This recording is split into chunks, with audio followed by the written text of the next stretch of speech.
You have 68 wins. You cannot 69 Mina. Hey everyone, it is the center of attention, Brittany Brooks, and you are watching Simply Reliable Studios.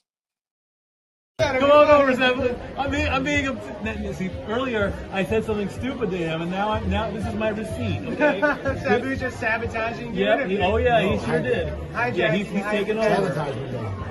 Hijacking is a better word. You're right. Good luck. What up, everybody? This is the People's Babushka, and you are watching Simply Reliable Studios. Shout out to Simply Reliable Studios making their Symphony debut, sponsoring this match and the entire Dragon Kai demonstration. What's up, everybody? It is the hottest flame, the realest Hogan, the bionic baddie, Kiera Hogan, period, and you are watching Simply Reliable Studios. Say his name and he appears. I believe in Noah. I believe in Datula. The Meltzer of the multiverse. I know. Who the fuck wants to compare themselves to another? How much of a mark do you have to be? You couldn't even pick a professional athlete. You went with a fucking journalist? Grow up, man. We just want to say thank you to Simply Reliable Studios for voting us as Tag Team of the Year. Of course. Because you know what they say, right? If you can't swim, you're bound to drown. Tonight, she is sponsored by Simply Reliable Studios from Orlando, Florida. She is everybody's favorite BFF, Izzy Marino. What is going on, everybody, and welcome to the weekly moderated insanity known as the Shenanigans here across the Simply Reliable Studios brand of channels. It is I, your moderator extraordinaire, the renegade of wrestling, JJ Williams, back in the his seat, joined by the island of misfit toys, the simple man Noah Foster. Hello, everybody, and welcome back here once again to the Simply Reliable Studios. You know what this is? Brand cements and brands of voice that's for favorite fall-face professional wrestling. Damn it. So without further ado, let's go ahead and bring in the rest of the panel. First and foremost, my partner in love the bed in AEW. We call the rest of the life and probably upset stomach mindset for some other stuff tonight. It is, of course, Mr. Reliable, Simply Reliable, in true original form, Walter Cruz. Ronda won in literally 17 fucking seconds. She tackled Gina. Gina fought a little bit. She turned to the side, got that armbar, and she tapped. Literally 17 seconds in the first round. Well, at least I know I can last longer than Gina Carano. We've got one half of the Canadian connection and a man who just got done doing some hockey coverage with the Skatboarder. Nick is here. What is up, sir? Why were you guys talking about boobies for 45 minutes? Theme of the week, today's. She's yours, she's mine, she's our Canadian friend, Ash. That's actually elegant and not fake. Hello, Ash, how are you? Enough is enough. I've had it with these motherfucking AEW wrestlers winning my motherfucking New Japan title. Make sure you tune in every week because you never know who's going to drop in to join the Shenanigans. We do have the man who started it all. Jeff Meacham is with us. I'm impressed with what's going on at the JCW. I'm happy for Russo. I'm happy for Vito. I am a viewer, again, when I can get home and sit my ass down for a half hour, wherever it is, and enjoy that shit. Popping out before midnight virtually on this app. It is my cohort as fellow gamer and crazy wrestling watching aficionado, Charles Schultz, who will also be joining me tonight in the fray as I welcome you into the Shenanigans once again at the end of this fine Saturday. I just want to keep seeing Mr. Guana show up every single time and just Poliaska. I'm still agreeing with JJ. We still need that freaking multi-person puppet match. A puppet is not a competitor! Next out, the competitors if you go to the right company. Teleporting in via the morphing grid, our very own Pink Ranger is here. Everybody. You know, I know the firing of Scott Moore was controversial, but I feel like he needed to go in order for TNA to grow. Don't get me wrong, we had some good stuff under Scott Moore, but the company was just stagnant. And you know, look how much they've grown. If this is what it took for her to acknowledge some of my NXT talent, then I'm here for it. Because we know she doesn't work Tuesdays. So the fact that she watches Thursdays and is still getting exposed to my talent, like, hey, something happened, right? She told me the other night that Trick and A was some of the best stuff in TNA. Yeah, I actually really did like Trick and A. I was completely shocked and blown away to discover it was Chad Gable under that mask. I had no idea. I would have never guessed it. I never saw it coming. This was just mind-numbing. This was like the reveal that Juan Cena was John Cena. I never in a million years would have guessed that Chad Gable was going to have that. Is Speed ever going to lose that title? Well, you know, everyone can be a dickhead, but how strong a dickhead are you is the real question. I have a pretty strong dick. I'll take your report. Good night, everybody. Hopefully no one else heard that. Cool.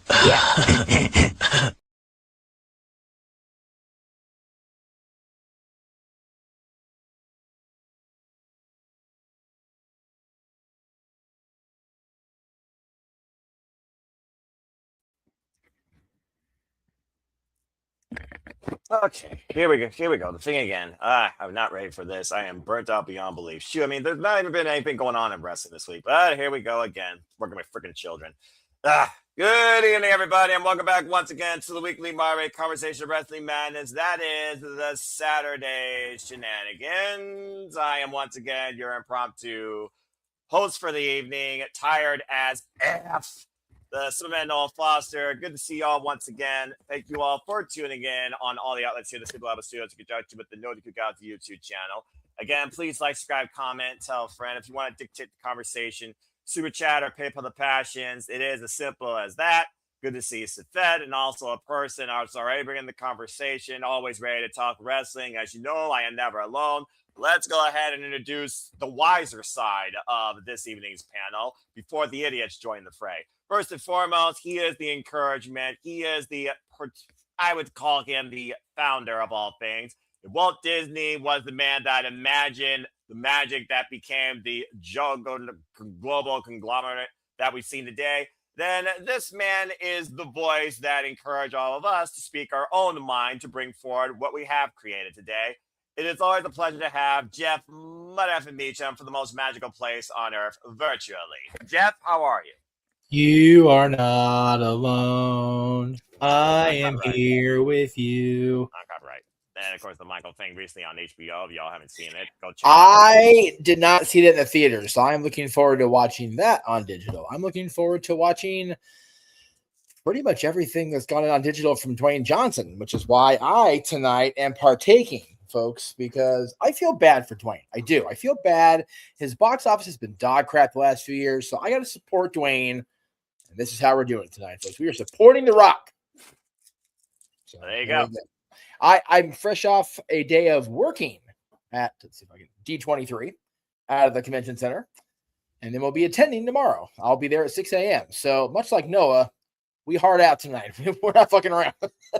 Yeah, after last week with those idiots did, I definitely ain't freaking screwing around here. That clock's already going. As soon as that marker hits 2 hours, no excuses. Goodbye and good night. Bang. Yeah, I very much feel almost virtuous in the desire to be hard out when it's time. Because the Dirty Key Review was one of those episodes this week, too. So you were there, you know. For the first hour, then, of course, you had to deal with that could not, that's the name. Hey, you know what? Yeah. He did, not of his own choice, of course. He did a good thing by supporting Rebel and her ALS cause with the ice bucket. Shout out to Mrs. Riff for that. So it was a pleasant hour was had by all once that mucker feather showed up. So it's all good. And, accurate. And again, you all can show your love and support for Rebel in Please her do. fight against the terminal illness ALS. Go follow it up on iamals.org. Yes. Support her today at shoppew.com. Buy the proceeds, of course, for the Rebel Heart Chair Robert bracelets will go towards ALS research. And stay tuned for our watch along for that special edition of AEW Dynamite. Well, Jeff, I feel like I actually have the wiser side of the panel tonight, so I'm looking forward to actually engaging with you and talk wrestling after I don't know how long. And also joining us for the first time since I can remember, if not the first time in Shenanigans, with a new device, it's the Birdman himself. And I'm not talking about the Harvey attorney of law guy that used to be on Adult Swim. I'm, of course, talking about Hey, guys. Dave Shepler. Dave, how are you? I'm doing good. Either that or I'm Don Corleone, as Virtue says on No DQ. But yes, I have a new device that's hopefully sounds good to you guys because I didn't get a test with you. So I wanted to play with, as my girlfriend called it, my new toy tonight. Well, much like our friend, my favorite band, Dave is just a prisoner here of his own device. So we'll see how it goes. It's also late for you, Grandpa. We gotta be sure we get this show going here. Hey, I'm usually out late on Saturday nights doing some karaoke anyway, so I'm okay. Okay, so in my pre-podcast, pre-Shenanigans, pretty much anything No DQ. Actually, no, I was doing it when I was with No DQ. Friday or Saturday were Shenanigans. Jesus Christ, karaoke night. So man, I love that, and I miss it. I haven't done it in a while, and you know what? I am at least one.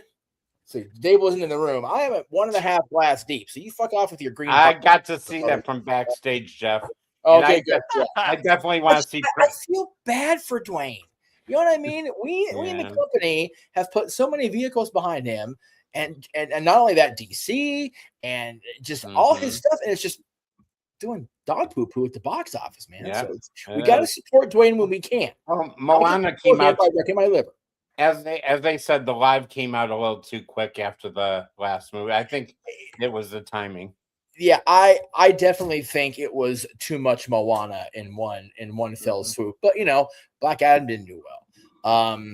The hell was the Christmas movie? Red One did okay, but I think it did better streaming on Netflix than it did in the brief time it was in the box office. So there's just a lot of things going against. Well, actually, it's going great for us because it's like, no, Dwayne, go back to the wrestling. Be the final boss. Be that guy. And we want that because some of us are still determined to see him at least at one more WrestleMania. And if the Saudis love anything, it's their nostalgia. If they smell what The Rock is cooking. So. All I know is I'm not betting that it'll be here. I'm not going to be there because I've stopped doing that after last WrestleMania when they could. I thought it really was going to happen. I'm not betting on it anymore. I think the collective No DQ Galaxy and the Simple Reliable family is done betting, especially against the Cardonas, at least for a while. Oh, that's for sure. You would hope. That was pretty awesome the other night. I got to say that, though.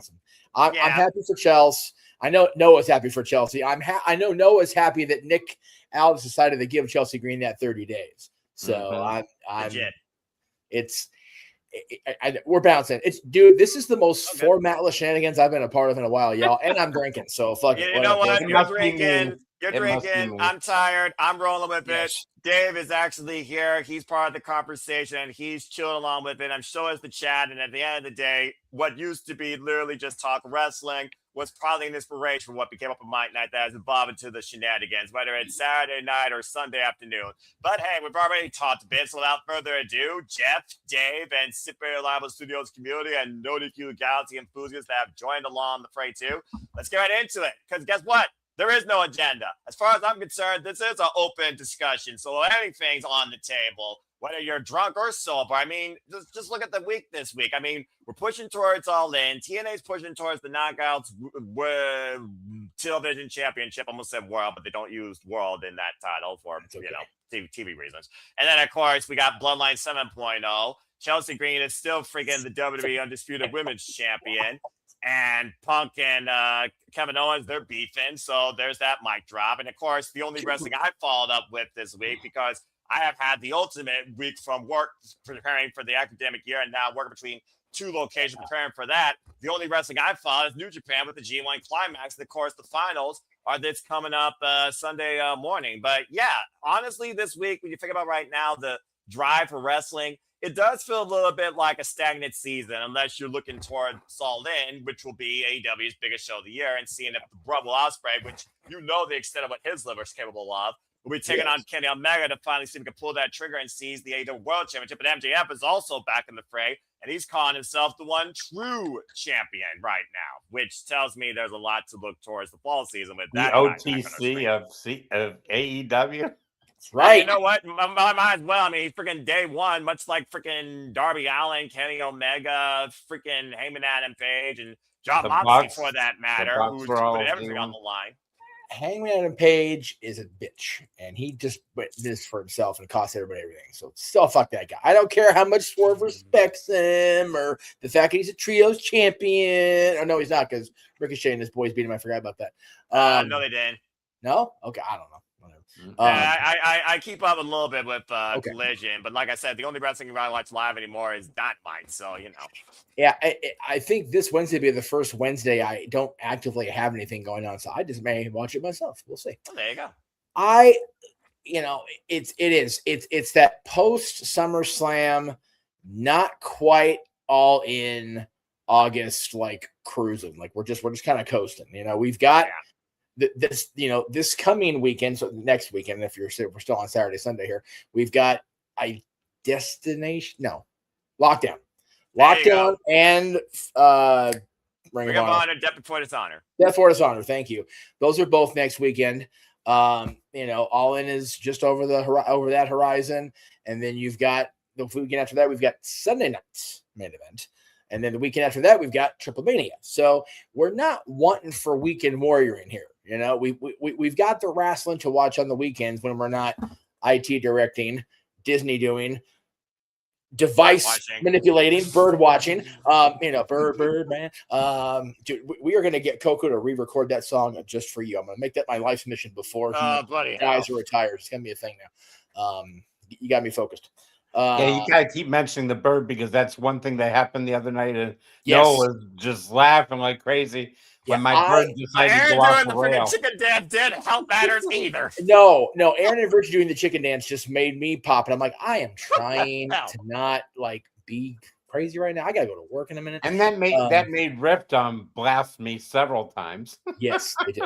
I imagine they did, but yeah, there's that usual, there's not really maybe something to sink your teeth into like a big steak dinner, but there's definitely some good appetizers as we head into the end of the summer. So it's still one of the best times ever to be a wrestling fan. And if you're not a wrestling or not just a wrestling fan, like I said, we've got D23 going on out here in Southern California, the biggest Disney convention of the year. I made a list that we had 24 different announcements about different divisions, film, television, parks, everything yesterday.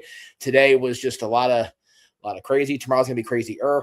So I am not wanting for a whole lot except a moment's respite, and that'll come. It'll just be on Wednesday. I was resting fine in my new comp there before I realized my alarm went off, and I saw that and I was like, ugh. But yeah, it is what it is. But yes. And for those who pay attention, the exact spelling of that Noah just said is AUGH.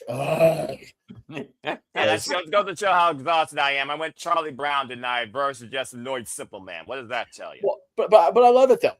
The shirt you're wearing, your collar shirt, that is the exact pattern and I think color, if it's blue, the blue stripes of my costume at D23 today. We had a casual guest control for my casual guest control. Well, it's just basically guest directional without a tie.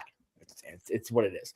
And I don't know if you're wearing a tie. I ain't wearing a tie right now. Well, no, it's still the most well-dressed man on YouTube. Oh, hell yeah, dude. All the time. I have never related more to Triple H's pre-match hype video about Seth Rollins. I get up every morning, I go to work, I put on this stupid tie, and I try not to be that destroyer guy. I try to be that creator guy. That's how I feel, because when I do put the tie on, or I do put the guest control outfit on, I'm having to corral dozens and dozens of people. If I'm on the back of a tram, I'm just You know, I'm the Charlie Brown teacher because they don't fucking listen to me. Yeah, exactly. How they hear that Translation: trumpet. sit your asses down. You paid too much and here to be this fucking stupid, but they don't listen.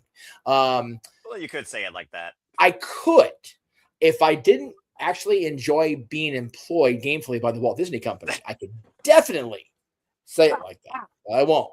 I definitely understand you, Jeff, because in my position, there's so many times I'm on the phone because I work on the phones.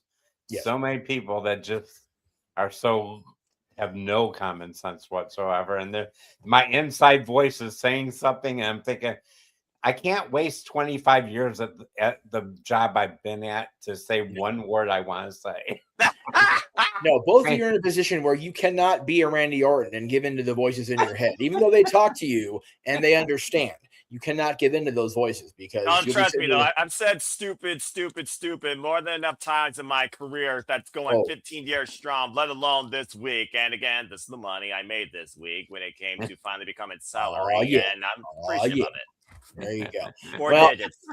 Yeah, yeah, I'm with Darren. Doesn't work for me, brother. But again, wearing a tie means I'm in the parks, which means I'm getting the parks energy. I'm getting all that, that woosah that we talk about JJ surrounding me. So it is what it is right now. Wrestling is maybe not as amazing as it was when we all came together at the first of the year, but it's definitely not as bad as it was. No, It's a content engagement pool of choosing what you want to engage in. And you already know I'm all in. Also, I thrive on honor, and I'm looking forward to seeing Ribeye Depth for Dishonor from the Arena of Extreme, of course, the Philadelphia 2300 Arena. And of course, summer also is tournament season for me with my two favorite tournaments, the Firestar Grand Prix in Stardom and the G1 Climax tomorrow, of course, the finals. Stay tuned, folks. If I don't do it live, of course, as annual tradition, I will be doing a retro watch along of the G1 Climax Finals matchup where I will call it and give my outlook on the winner and the overall tournament and those three award recipients. As of course, shout out to our Canadian friend Ash, who continues to stay batty. Again, subscribe. Don't be a dickhead. Rika Oil will take on Uyamera this year to determine a first-time winner. I know she's very happy about that. She wants to beat the Dune Orange, as only she can say. Again, we appreciate you, Ash. Cheers. What's your engagement, Noah, on this tournament to determine Roman Reigns' opponent in Mexico City? The winner of the tournament. So random. Well, it is. Again, the only person with context to Roman Reigns is Rey Mysterio, and he's not competing in it. He's the daggum general manager of AAA, and rightfully so, considering his roots in Lucha Libre. The only other person I could think of that could make a lick of sense to face the Tribal Chief that has that recognition with the global WWE universe is Penta. And Penta Samira was a workhorse in a Canelo title. I feel like as soon as Penta's name was thrown into this freaking ballot, I don't want to call this a one-person tournament, but it pretty much is that. Let's just call it what it is. There's not a single other name that would give one chance to make you think he pushes Roman Reigns to the limit, considering against Zero Fear, than Penta. How you bet against him? Yeah, because all the other guys are small guys, aren't they? I mean, the well, best. To be fair, Penta's not that huge either, but at least no, he's not. He's the biggest one of them. But I think the final is going to probably be, and that'll be the match to watch, is Penta against Phoenix against his brother. Yeah, Penta's got that. He's not like the biggest guy. He's got like the Parka deceptive size. Like he's not the biggest guy, but he's definitely not a cruiserweight either. That's who he reminded me of when I saw him in AEW the first time. He reminded me of the original Parka. Original Parka, yeah. Yeah, he's got all the moves to prove it as well. I'm just saying. Yes, he's got the moves like Dagger. Anyway, there. Yeah. I love that and again, this is just me. I'm not watching every single minute of every single show. I'm not quite taking the Foster approach where I just watch the YouTube clips. I am trying to actively stay engaged for the shows. But man, when you come off a shift and you got to watch 3 hours or 2 hours, you're like, it's rough. But I will say this is keeping me intrigued. The point I was going for was I like that they're building toward non-PLEs. SmackDown this coming week is big. We've got Punk and Owens match. Sunday night's main event is big. We've got Cody versus Randy in the big rematch. This Raw episode in Mexico City is big. They're pulling a freaking AEW where they're finally not trying to just focus the thing on PLEs. They're actually trying to make the TV content more must see. What a crazy concept. It's yeah, I'm not going to say they're going back to Attitude Era because God, hell no. If you missed a Monday Night Raw or Nitro, you were for a while. But I do like the fact that at least WWE is making sure that hey, you still got to watch Raw and SmackDown and NXT and try to catch AAA because they are building toward their PLE, their biggest PLE. Their WrestleMania is in a few weeks, Triple Mania, and it's 2 nights this time, and it's so big they had to move night 1 out of the Luxor and into the MGM Grand, which is a for Vegas, for people that don't reside in Vegas, not familiar with wrestling history, the Luxor has a pretty decent sized arena, but the MGM's is bigger, and the MGM is waist deep in wrestling history. So the fact that the folks at AAA get to use that venue, it's very much akin to the Cow Palace. Nobody uses the Cow Palace anymore, but they did, and it was a major deal if you got to work in the Cow Palace. So it's a really cool time to be a wrestling fan, but it's also a cool time when you have friends that are in the wrestling business and they're getting to do stuff like this. You know what I mean? It's neat. Yeah, and again, like I said, it's just one of those things right now where I've kind of, like I said, slowed down on my consumption of wrestling, which is why I kind of gone to YouTube highlights with virtually almost everything. Because again, I'm more founded on the Japanese side of things or Ring of Honor. But overall, there's still just so much going on. And that AAA Tournament Outlook, it does bring more of a focus. It is a showcase. I am looking forward to seeing it come down to Rey Fenix versus Penta Ciamero, or even Dragon Lee versus Penta Ciamero. I think Dragon Lee's been highly underrated as well. So I am looking forward to seeing what this leads to. But ultimately, if you bet against Roman Reigns right now, you're a bloody fool. Yeah. And again, we're doing we're playing the long game here with, as you said, Bloodline 7.0. Monday night, now, but it sounds right. It probably, Monday night, Solo is going to be forced to be resubjugated to the tribal chief. Bloody so we've got that. We've got Jacob Fatu, who I know Noah's not big on the consuming the content outside of us and the actual televised stuff. Jacob Fatu's interview with Stephanie McMahon and Elise on, what's your story with Steph McMahon? Jacob Fatu made me a fan of Jacob Fatu on that. It was so funny. I got enough of the I mean for at least a month or two out of my life. He said that a few dozen times. But you know what? Right. But you know what? Knowing the Fatus as long as I've known him, it's like, okay, like it was cool to see like that side of Jacob, seeing his father Samu in him, seeing, Uncle Umaga, seeing those guys come out from within him was really neat. So I'm looking for, I know people are so sick of the bloodline, and I don't blame you, and I don't disagree. However, I still look forward to seeing what's going to happen next. I am becoming an optimist in spite of my own pessimism. Like, I'm wanting to see what happens next. I'm wanting to see what happens with Solo. And thank you. So, and seeing now that Zilla is in NXT, it's like, how much longer until, Lance gets another opportunity to come back into the fold? How long until, we got to start, telling the couples like, hey, we're running out of bloodline. We need you y'all to, How much longer before we have 10 Samoans that show up in an episode of Celebrity Family Feud with Steve Harvey at this point and produce a civil war? Because this is crazy. They're not the NWO yet. It's okay. I just hope Solo. I hope Solo keeps the side he's shown lately, because that's got to be a part of this. At least that'll change it up, because he was the quiet man the last time he was in Bloodline. He didn't say a word. Now you've seen the personality in this guy, and this guy's going to shine. If they let him shine, he'll shine. And I love, Noah called him the team of Bloodline. They weren't even, Anawahis, the Tongans. No. But I love that they've almost rehabbed those boys by bringing Haku in. That was a good that caught me off guard. I'm not going to lie, though. That caught me off guard. But I do think it makes a lot of sense. Well, the weird thing is, good. I'm sorry, Jeff. Go ahead. No, you're fine. The weird thing is, they kept saying that you were going to see Rikishi for the last couple of years, and we end up seeing Haku. I'm glad Haku's there because you're right. He has given them a little bit more. Don't call them the MFCs anymore. I wish they'd just call them the Tongans now because this is the true. And Haku being there, and I hope he stays around for a while because that is going to make them strong. Right. So, yeah, a couple things. Rikishi not coming around is a couple things. Rikishi is a very independent soul. He has his podcast, and he is not going to be quiet on his podcast. So, bringing Junior in with the live mic is a decision. There's that. Yeah, let's put it politely.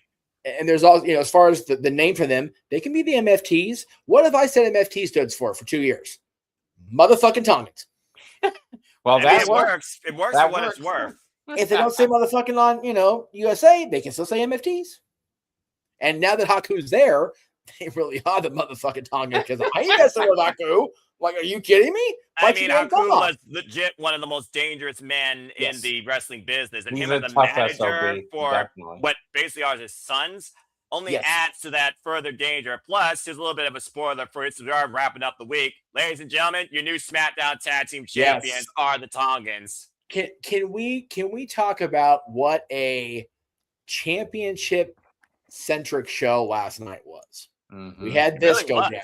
We had a new Women's United States champion, which I love that for 3. Jesse Jane. 2, now 1, all of Fatal Influence has gold. They and a heel turn's coming now too. You know That's what I mean? Building a heel turn too. Yeah, most likely. Most likely, Timothy Strand and Chelsea Green will be the first program for that title, and I'm all in for that. I'm curious to see what Chelsea Green can do in the next 30 days, but I am very proud to still call her my champion, and I'm even prouder of Nick Aldis, the man, allowing Chelsea Green this opportunity because she's had so much taken away from her life. She absolutely deserves this chance to lead this division. She does. That was the best promo she's had since she's been in WWE. It was the most serious promo she had. Let's call it what it was. There wasn't no comedy stint here. This wasn't about putting her personality out there. This was literally her livelihood and her love for the business. When you pour your heart out to something that doesn't love you back as much, that's a hard thing to do, especially for our first time. But knowing that Chelsea Green worked everything up to this moment and it almost was taken away from her like that due to a medical reason, BS. And the fans love her. They love her even more after last night. Damn right, they should. They love her and what they did with Matt, standing up to Gunter. Man, I love Matt. I always have. And I just love that he came out there, wasn't being, freaking, quasi Zack Ryder. He's like, no, you fuck with my wife, dude. Like, let's just throw hands. And he put up a hell of a fight. We had that yesterday. But, we've got there's been so much chatter about, it's the same guys in the title picture. And yes, right now it is. They're right.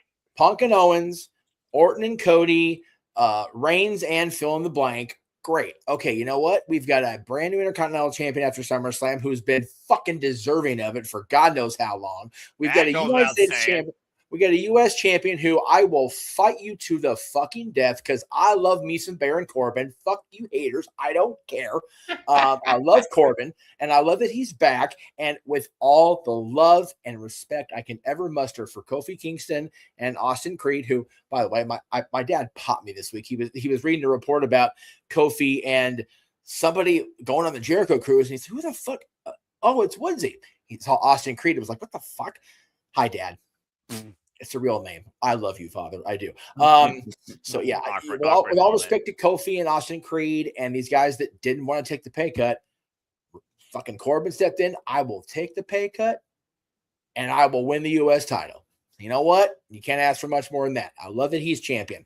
And they're still protecting that move too. It probably was a sign-in bonus to be fair. End of days is the shit. It's been the shit since he debuted it. And I am so glad he's on the bike again. You know how glad I am he's on the bike again? Because my son is retuned into Baron Corbin. So Baron Corbin's apology has been accepted. And by God, he's back. And you know what? How are they buried? Are they off TV? How are they buried? Did they lose their jobs? No. Carmelo had a U.S. championship match last night. Trick and Little Yachty, is that his name? Yeah, that can random. Sorry, I'm the whitest guy in the room. Like, whatever. Yeah, I'm half white. I get it. They were involved in the aftermath of that. Is anybody really buried here right now? I wouldn't say so. I'm starting to get like Jericho, where I'm hating the word bury. I'm hating the word botch, even though we use it masterfully on this show. It's like just patience. Guns N' Roses, man. Axel sang about it, man. Fucking patience. Seriously. So there's that. Again, you're asking a lot for society, but that's a whole different conversation. I for a am. different And, forum. and you've got a women's world champion in Liv Morgan who people just love to hate. And I love that. You've got Raquel Rodriguez with a championship. Finally. You've got Roxy still in the mix. You've got Rhea Ripley just waiting for that return. You've got Chelsea Green as champion. And now you've got JC Jane and her girls, freaking the new belt collectors of SmackDown. Pretty much. Dadgum. The only title I'm still like is the World Tag Team titles. And that's only because it's division. And it's not really division because division's got some freaking major glaucoma right now. It is what it is. It's the vapor. It's been the vapor since Seth freaking Rollins burned it down with Braun Breaker in one of his better matches, some people said, inside that steel cage, considering the way Braun carried himself while he was bloody breathing, by the way, literally going down with his damn last intense breath. Braun Breaker being booked as a legit badass is no longer a fucking gimmick. No. It's just not. And even before that, he's still a Steiner, y'all. Like, I think people forget about that, Jeff, though, to be fair. That's like messing with Haku. Like, why? Do you not hear the stories? The internet is there, folks. If the Google is at your fingertips, do not fuck with a Steiner. I was like, hey, Google AI will even tell you that. Just put the two names together and you'll see the difference, but you'll also see the danger in both. And you know what? With I think it's Rick's either Rick's other son or Scott's son, not fully. I don't know if he got suspended or whatever it is in the NFL. WWE's right there, man. You know what I mean? Like, what's happening to this time? Right in front of us. Right in front of us. Just saying. Yeah, So it's again, we talk about it all the time, Noah. You and I and JJ and everybody else. If you can't find one thing that you like in wrestling right now, not just WWE, it's likely that you're the problem at this point. There's something good out there for somebody everywhere. See how much we have the Karen's things. Manuel made a point. So Karen. That's fair because her voice literally does sound like a teenager. Okay, so an obnoxious teenager. So I will counter with two things. First of all, Liv can wrestle, unlike Vicky Guerrero. Liv has a 150% better singing voice than Jillian Hall. That was the funny of it. Okay. And as far as shit, I was gonna say shit. I had another thought. Come back to me. Well, that being said, I'll come back to you from one brother to another, bringing himself finally in from a virtual commentary booth, the Renegade of Wrestling, JJ Williams, the usual host for the Shenanigans. JJ, how are you this evening? Good to see you. Good to be seen. All right, there we go. Now that we got that out there, and shout out to Manuel, by the way, one half of the Dominguez for his outlook, of course. And yeah, like I said, Liv Morgan, for a person that didn't wrestle pretty much 100 days while holding a championship, she proved definitely her merit as a champion, caliber as an athlete against EO Sky at SummerSlam. So I do not discredit any of her wrestling ability. Character-wise, though, it's a character that you could take or you can leave, depending on if you're invested in it or it drives you away. There's a point where a heel's character may be so obnoxious to you in your own personal opinion, it might drive you away, but then again, it might be doing something right. Yeah, if her heel persona makes you hate her, she's doing her job. Yeah, that means when she says all time. I really, I've popped for that. I've popped for that now. Though, like seriously, it was like I'm freaking Alberto. Like, good grief! I get my freaking watch out. How many seconds that was? I want to clip her doing that and put it in the Shenanigans. Please no. Absolutely. Please no. Absolutely. Saturday Shenanigans is the greatest show of all time. Oh no! So bad, JJ. Got it. When Greg had his last show, I was trying to get a cameo from Greg Hamilton, I think his name is, the Shane's Best in the World guy. just to have Greg be the best trivia guy in the world and just pop. Probably Greg, because Greg's a Shane O'Mac fan, but it was still would have been great. And what I was going to say as far as Liv, the fact that Alexa and Charlotte were playing Hot Ones, and Alexa tried to give Charlotte the clue of who she was saying by laughing like Liv. That's how over that stupid laugh is. Like, you know what I mean? Real. Like it's over. Crazy. You love to hate her, and you know what? Much like they said about Stephanie back in the old Alliance days, she can't be evil, even don't look that good. Hey, JJ, you're right about another thing. I said, thank God she doesn't sound like Lillian Hall. I'd have to turn the TV off. Jillian. Well, that's why I messed her name up too. But if she sounded like Lillian, I'd freaking buy her album. But Lillian Hall- Garcia has one of the most Oh, graceful voices, not the most graceful voice in WWE history. There's a reason why when she sings the freaking national anthem, you literally listen and you recognize it versus, okay, who's this person? Who's this person? Who's this person? Oh, wait, there's Politics daughter. Jeff can attest to this. Back in our younger days, Sonny, when we made CDs with wrestling themes. Yes. It would be the WWE signature. Yep. It would be the show theme song. Yep. And then it would be Lillian Garcia singing the national anthem from the September 13th, 2001 SmackDown. Oh my gosh. Yeah. And then it would go into the themes of the wrestlers for that brand. Without fail. That's the way I always did my CDs. Oh, jeez. Good setup, honestly. Continue. My first live televised WWF show, WrestleMania 2000, the first voice I heard, Howard Finkel introducing Lillian Garcia. So the first voice I heard and saw in front of me in the ring at a live WWF TV event was Lillian Garcia. She will always have a place in my heart. And I love her singing. I wish we could like magically go back in time and supplant her for one of the dozen anthem things we had at the King Games over the years that wasn't Pia Toscano, because Jesus Christ, we had some doozies over the years at the King's Games. This is accurate. I mean, you're not wrong. Even I understand that. Yeah. But as far as Liv goes, her voice is meant to be annoying. Accurate. You know, that laugh to the point. I cringe every time I hear her do that laugh because it's so fake sounding. I mean, AI could not make it sound freaking more authentic. Right. But I've done a 180 on my feelings about it. Good on you, brother. You know, and Jeff remembers I was the only one in my prior house that liked her. Oh, yeah. And then I turned to the dark side because outside influences influenced me. Right. And then once I got out of those surroundings, I began appreciating her for what she was doing again, to the point where I sleep with her every night. There you go. I always make people laugh when I say that. I have a Liv Morgan blanket about to say that I literally lay on top of. So I'm on top of Liv every night. So, you know, as I'm going to get water, I just want to point out there was also the fact that there was some serious Ronda Rousey love going against you that you almost had to convert by freaking osmosis, brother. True. And this is also accurate.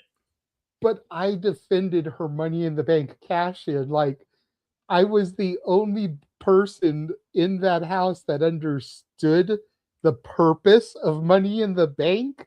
Yeah. And like, that's what the briefcase is designed for, is to take the opportunity when it presents itself. And so far, the women have 100% of the time. We'll see if the women can do it again and keep that statistic up when Money in the Bank comes the fall season, where we put out the names, the likes of Roxanne Perez to possibly season, although it sounds like they might be trying. Yeah, Number one draft pick to win it. You're going to have two picks as always, because we know Money in the Bank is always a field of 6, if not 7. Always at least 6. Stay tuned, folks. Number one draft pick. You can write my pick down right now. Roxanne Perez, number one draft pick. I already did that. I echo you, JJ, there.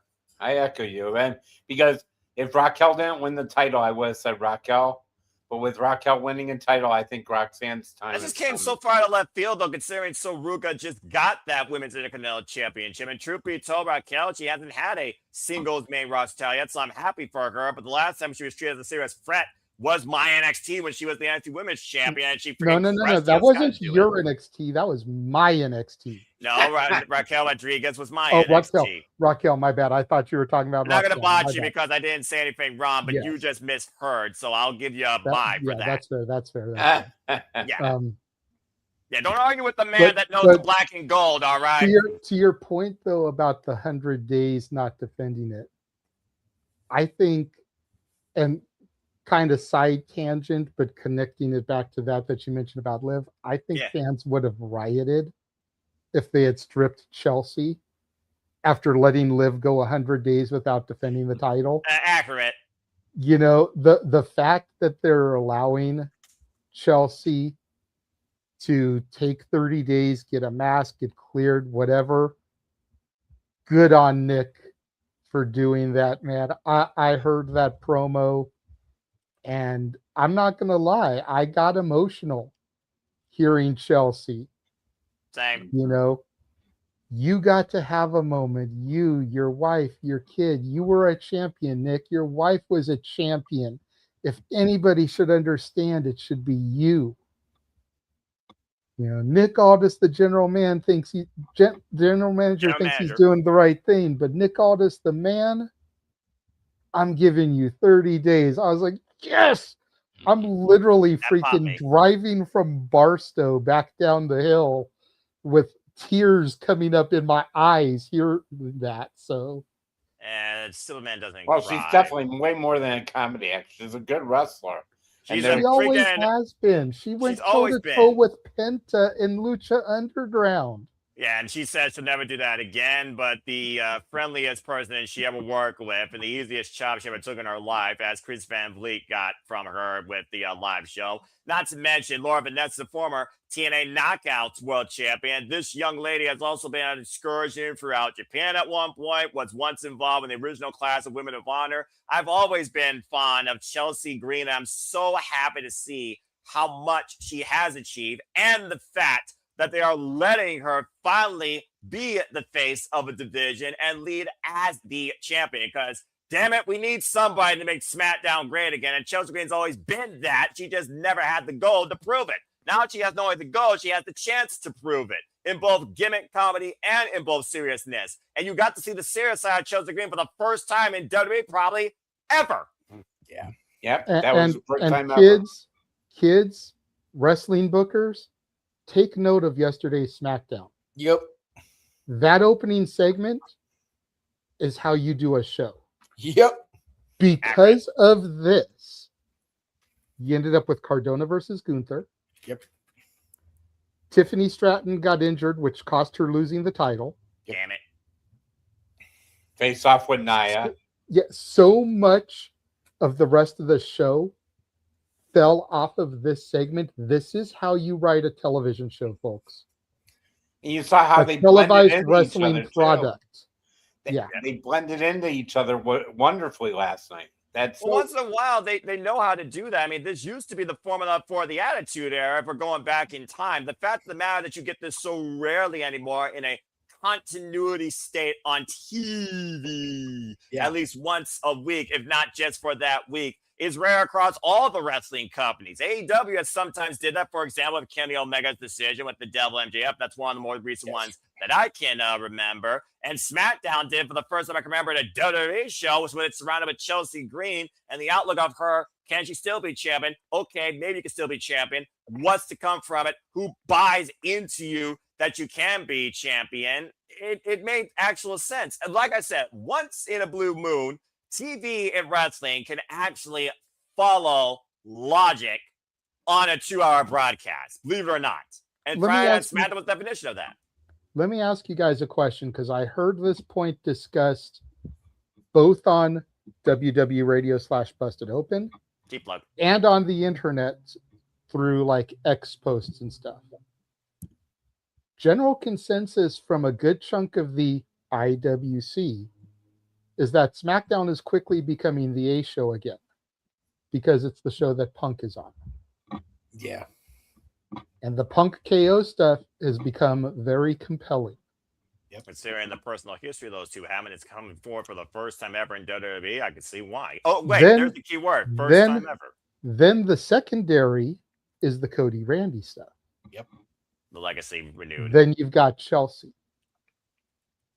Those three stories right there are quickly making SmackDown the A show, where Raw had been pretty much since the original Bloodline arc ended and Cody finished his story at WrestleMania 40. So yeah, but it's all Bloodline. If you all Bloodline a little bit over, and that's it. I was going to say, Raw is very, and again, we were talking this before you came in, Jay. SmackDown seems balanced. You've got those major stories you talked about. The tag division is compelling, especially with fucking Haku on TV again. That's the big plus right there for that brand. I will say the tag division actually feels like it has something to it once again. Yes. Speaking of having something to it once again, we're going to finally have something else, the opposite side of the gender scale, join us. Our own Slagent, professional as always, and there's Jenny. She's yours, she's mine, she's our Canadian friend. All right, turn it off. Dadgummit. Yes, everybody, our Canadian friend Ash, the better Canadian. Hello, Ash. How are you? Better Canadian. What they got here to defend I'm himself. good. All right, good to see you. Well, we're talking about Chelsea Green. So, Slade Janae, you'll talk more about that here in a moment. We're also talking about how SmackDown might actually be the better of the two shows, considering that across all titles, it feels like, and honestly, some stories. Yeah, again, we've already put that out there. From yesterday. Yeah. I actually watched SmackDown for the second week in a row, guys. Exhibit A on JJ's point, and now we return it to Jeff before I turn it over to Ash. Jeff, as you were saying about SmackDown, continue. Well, just the fact that, like I was telling you guys earlier, getting through Raw was rough this week. Like I dozed off, and yes, I don't know how y'all do it. I'm working batshit crazy hours at Disney. We had this coming up this weekend, so we were all hands on deck the whole week. But Raw was difficult. SmackDown was not. I enjoyed every bit of SmackDown, and it seemed balanced. The tag division is strong. The women's division is being showcased. The top stories of the top stories. Over on Raw, if you are not Roman Reigns, if you are not Oba Femi, what are you doing? And you're not Liv, Raquel, and Roxy. What are you doing? The tag division on Raw is what it is, and that is in large part, with all respect to people I know that love Austin Theory and enjoy Braun Breaker and enjoy the viral disease that is Logan Paul, as Noah would call him. The vision has glaucoma, and it is just it needed Maxine Dupree, but what now? Like, it still feels like nothing is new again with them yet. Whereas on SmackDown, it feels like you've got a good ebb and flow. JJ brought it up, and Noah, co-signed on it. So yesterday's SmackDown felt like we were in an Attitude Era formatting. You had something start the show, and it threaded. People retroactively bitch about, it's always Stone Cold starting the show, or it's always Hunter with his 20-minute promo. Like the motherfucker threaded through the show and kept you tuned in for that whole 2 hours. It's 2.5 now on Raw. But I was completely roped in the minute I got off work and got my butt back here, and I watched SmackDown till the very end and did not feel compelled to get up and go take a liaki or go grab a snackski or whatever. I stayed for those 2 hours, and I watched that show, and I enjoyed it, and it was so great to know that I could do that. I took a liaki before I joined. There you go. Well, I had to take a Corey. I can say Corey Perry again. He's one of us again. I'm a bitch. Stupid Kings. All right, go ahead. I know it. It is a botch. Oh, that's a whole other botch. I can't even go off on that. I'll be here all damn night. That's why I did it. I'm learning about you two when it comes to the hockey paraphernalia. Snapway probably would approve. Go check out Snapway Sports Bar. But yeah, like I said, Kaya McKenna would approve. That too, and you can go check out that interview in the archives when we, of course, had round 2 with the Conjure of Karma, who, of course, thank you so much for your time. And also stay tuned for further discussions and interviews here at Subliminal Studios, as well as further updates towards the end of the Shenanigans, courtesy of J.J. Williams. Yeah, lots of updates. Lots of updates. I'm sure. And I'll catch it on replay or in the chat. That being said, again, though, like Jeff said, SmackDown does feel like the more comfortable show with a better continuous outlook, while Raw right now is kind of like scattered all over the place, where you're just trying to find, okay, which piece goes here, which piece goes here, which piece goes here, and they're all virtually the same color. That being said, Slayton A, I now bring the floor to you because you haven't spoken at all. Talk to me about your outlook with Chelsea Green pouring her heart out when it comes to how important this milestone in her career is and how valuable it is for her to have a chance to lead as champion versus being taken away due to business and medical sense. Your outlook. I love the opening promo in SmackDown. This proves that Chelsea can be motherfucking serious. There's more to her than just being goofy and quirky. Accurate. And loud and other synonyms I can't think of right now that can also be used to describe me. Oh, there you go. I mean, you have talked about how much you've seen a lot of Chelsea Green in your self. And again, Chelsea Green has worked like pretty much nearly 2 decades worth when you look at her entire life outlook and the karma she's had, both good and bad, to just have this chance and build this connection and get this show of respect, let alone this trust. Give props to this woman for the way she stood up to Gunther. Like, god damn, this woman got some balls. I mean, she hung with Penta. That should have been enough that too, yeah. I'm pretty sure Gunther would have chopped her and she still would have gotten up. Oh, and she would have taken it like a champ too. Accurate. But let's be real here. Like I said, the only show I watched live is AEW Dynamite, but I literally did watch the full-on SmackDown replay with my sources. And outside United States Championship, which again, Baron Corbin, look, good for him, but I could take and leave that, all right? Like I said, I'm still waiting for Milligan to pick up or Ilya Dragunov to come back and rage fire, but that's a whole different outlook. The women's division for both the world and the mid-card title and the tag titles for that matter, they're pretty much owning all 3 on SmackDown thanks to Fatal Influence. You got your wish. You called it. I'll give it to you. You called it. You got your freaking wish. You got your freaking wish. Congratulations. Encore bitches. I'm about to say, talk about fatal influence. This girl's her own fatal influence when it comes to her bubbly positivity with the fact they're pushing those I love fatal influence. I love how fucking bitchy they are. There you go. They definitely are that. Fucking bitchy. That just sounds like a shirt. I got a question for you guys. Go for it. The one thing we didn't mention, another thing, because he's been brought back for again, which I love him, is Shinsuke. What do you think about his partner? Well, let's see. Considering his long-term history in New Japan Pro Wrestling and former leader of Chaos when it's first defined, and the fact that they finally might be looking towards those roots for the first time, I could definitely see somebody bring in Mota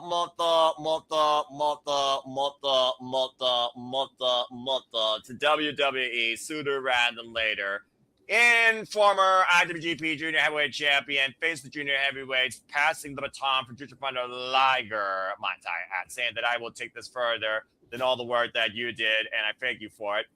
And he formerly is ungovernable. Yeah, I can see a Romo Takahashi actually being involved in WWE. I know there was talks about that, but again, would it come forward as far as the spontaneous energy goes? Would it resonate with the WWE universe as quick as like Danhausen did, for example? Maybe, but with Shinsuke, at least it makes sense from a cultural standpoint and also a relationship. Now, as far as feuding with the Tongans, of course. Tonga Loa has such long-term history, which no Bullet Club, of course, in New Japan. This could be an interesting feud. This could be actually the first tag team feud I could see happening here. I'm curious to see what it becomes. If that is the case. I am too. I like Shinsuke. I've always liked Shinsuke.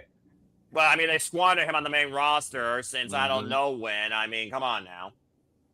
But yeah, it sounds like they're trying to finally breathe new life. And I mean, if you need a third person, Finn Balor and Shinsuke Nakamura go way back. I could see this being turned into somehow a 6-person thing if Haku as a manager gets involved in more physical capacity. Hopefully not. I also think that the tall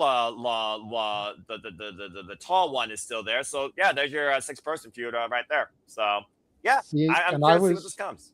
I was going to suggest that if we go for a 6-person, maybe get Naraku involved. He's kind of doing his own thing, literally on his own right now in your NXT. I don't see the connection between him and the Tongans, but I guess you could try and make that work. Of course, Ash has her bludgies. She always has to have them. Can't come in. Crazy young bat. But anyway, well, thank you for that, Dave. Well, that being said, as we continue here with the Shenanigans, this was a great first hour of freelance conversation where we've truly talked anything. Well, guess what? The conversation keeps going as we're going to take a short commercial. Yes, Agent A, I see your hand up. What do you guys When say? I saw that on the internet, I was just like, the audible gasp I made in my room when it was just like, wait, I recognize that jacket. I recognize that hair. I recognize that nickname. Hiromu's coming. Just waiting for the countdown before the bomb explodes, basically. Oh God, I love Hiromu. He's my favorite Japanese wrestler of all time. And fair enough. All Bloody time. hell. Well, that being said, this may be everyone's favorite trailer of all time. When the Shenanigans return, we will continue forward with the conversation, and apparently Emmanuel decided to bring a super chat. More of the Shenanigans to come after this. And now for a taste of things to come.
Hello, everybody. This is Joseph Sawyer, formerly known as Joe Gacy, and you're watching Simply Reliable Studios.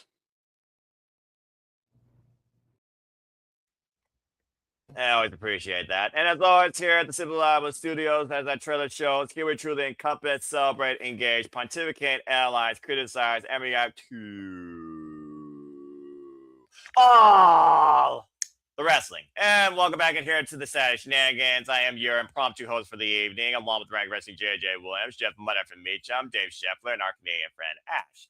And apparently we decided to turn this into 4 corners and a Dave in the middle. That being said, Jeff, I do see your hand. I recognize you. What would you like to say? It's always going to be recognized. Shouldn't that? Do we already have to do another promo? Because that's now GCW champion Joseph Sawyer, bitches.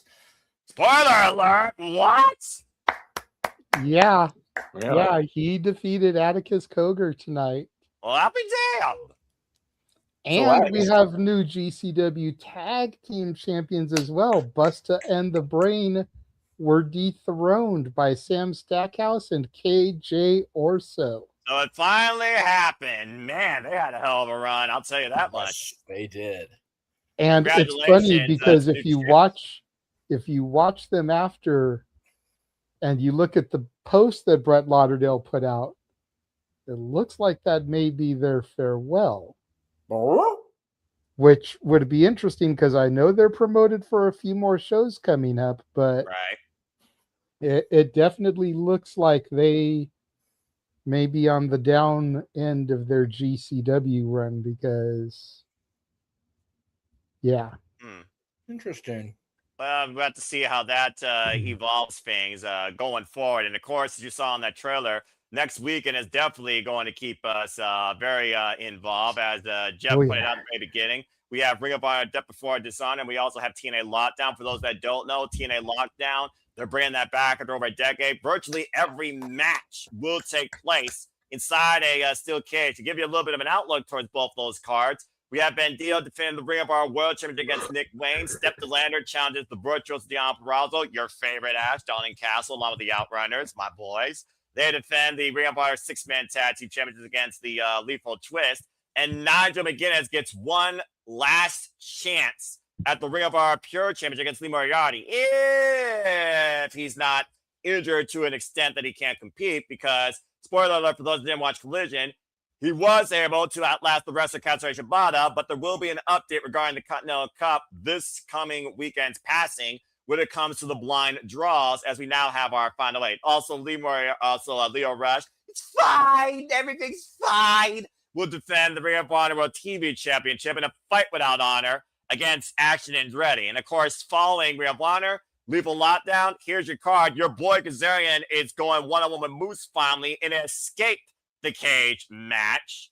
Demon X Planet defends against the Elegance brand. Sid Alexander takes on Leon Slater. If Leon loses, his TNA history is white. So take that for what it is. And Chicago's Lonely in the Black challenges Zaya Brookside inside a steel cage match. And I imagine it will be for the Knockouts World Championship. That and more to come in the system.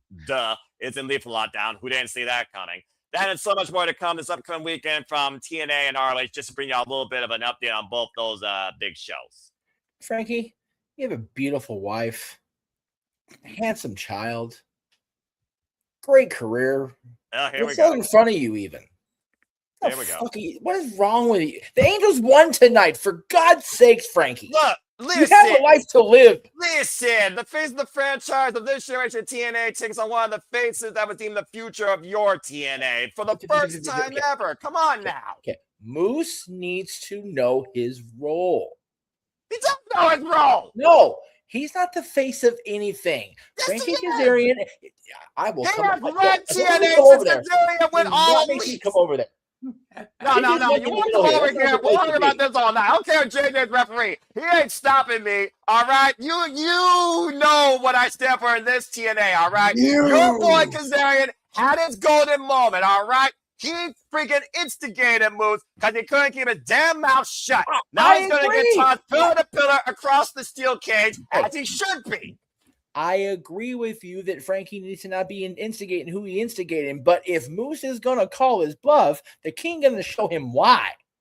Yeah, escape the cage. All he's got to do is spear him through the door, and Kazarian wins. At the end of the day, Moose is looking to break Kazarian in half, and I'm looking forward to this. It's like, damn it, Frankie, the Angels are actually not the worst team in baseball. You have enough to live for. For once. For what? Damn. For once. Like you either. Damn it. But yeah, stay tuned, folks. And we'll be covering both of those shows and so much more this upcoming weekend before we go And all as in. crazy as that weekend is, the following weekend will be even more knucking futz. Yeah. Yes. Yeah. As we go by the way, and then we've got the weekend of 9, 11, 12, and 13, which is going to be knucking futz. And I already have our Spanish commentary team lined up for Triple Mania. Well, that being said, let's go Love to the that. Mr. Play-by-Play of that team as he just joined us. He was, of course, your side-by-side analyst and play-by-play guy for GCW. Welcome in, of course, everybody. And by the way, congratulate him. He reached his milestone now of 300 subscribers at Rage of Wrestling. The Rage of Wrestling himself, Mr. Reliable, Walter Cruz. Walter, Hey. how are you? Good to see you, and congratulations. Thank you. But holy, won't shut the fuck up, Batman. That call was crazy. We're watching enough size. More, I was on the phone for 30 minutes, I think. Yeah, seriously, he was on the phone during the main event. Right. As I'm calling the action, and then he's been on the phone the whole time until now. Like, and partner in crime for this show is a more fitting definition, because there were times when I was multitasking and not doing commentary and apologized because, I'm getting messages about setting up interviews and shit and trying to create graphics for promotional purposes and Walter's doing the thing, and then there's times he's on the phone and I'm doing my thing. No. Get that down. Get that down. It ain't about me tonight. All right. You know, it's about all of us. Fair enough. All the Supposed Studios, all the wrestling, Of all the people. time. That's gonna be the tagline of this show. And yes, Ash, I cringe as well. Noah, you started that. Your ears are bleeding, aren't they? Hey, you know what? Shout out to the Slagians for coming together during your simple session the other night, even if it was only virtually with Slagian D in the chat room while Slagian A was on screen. It's been a minute since the Slagians have been able to come together like the Wonder Twins and unite.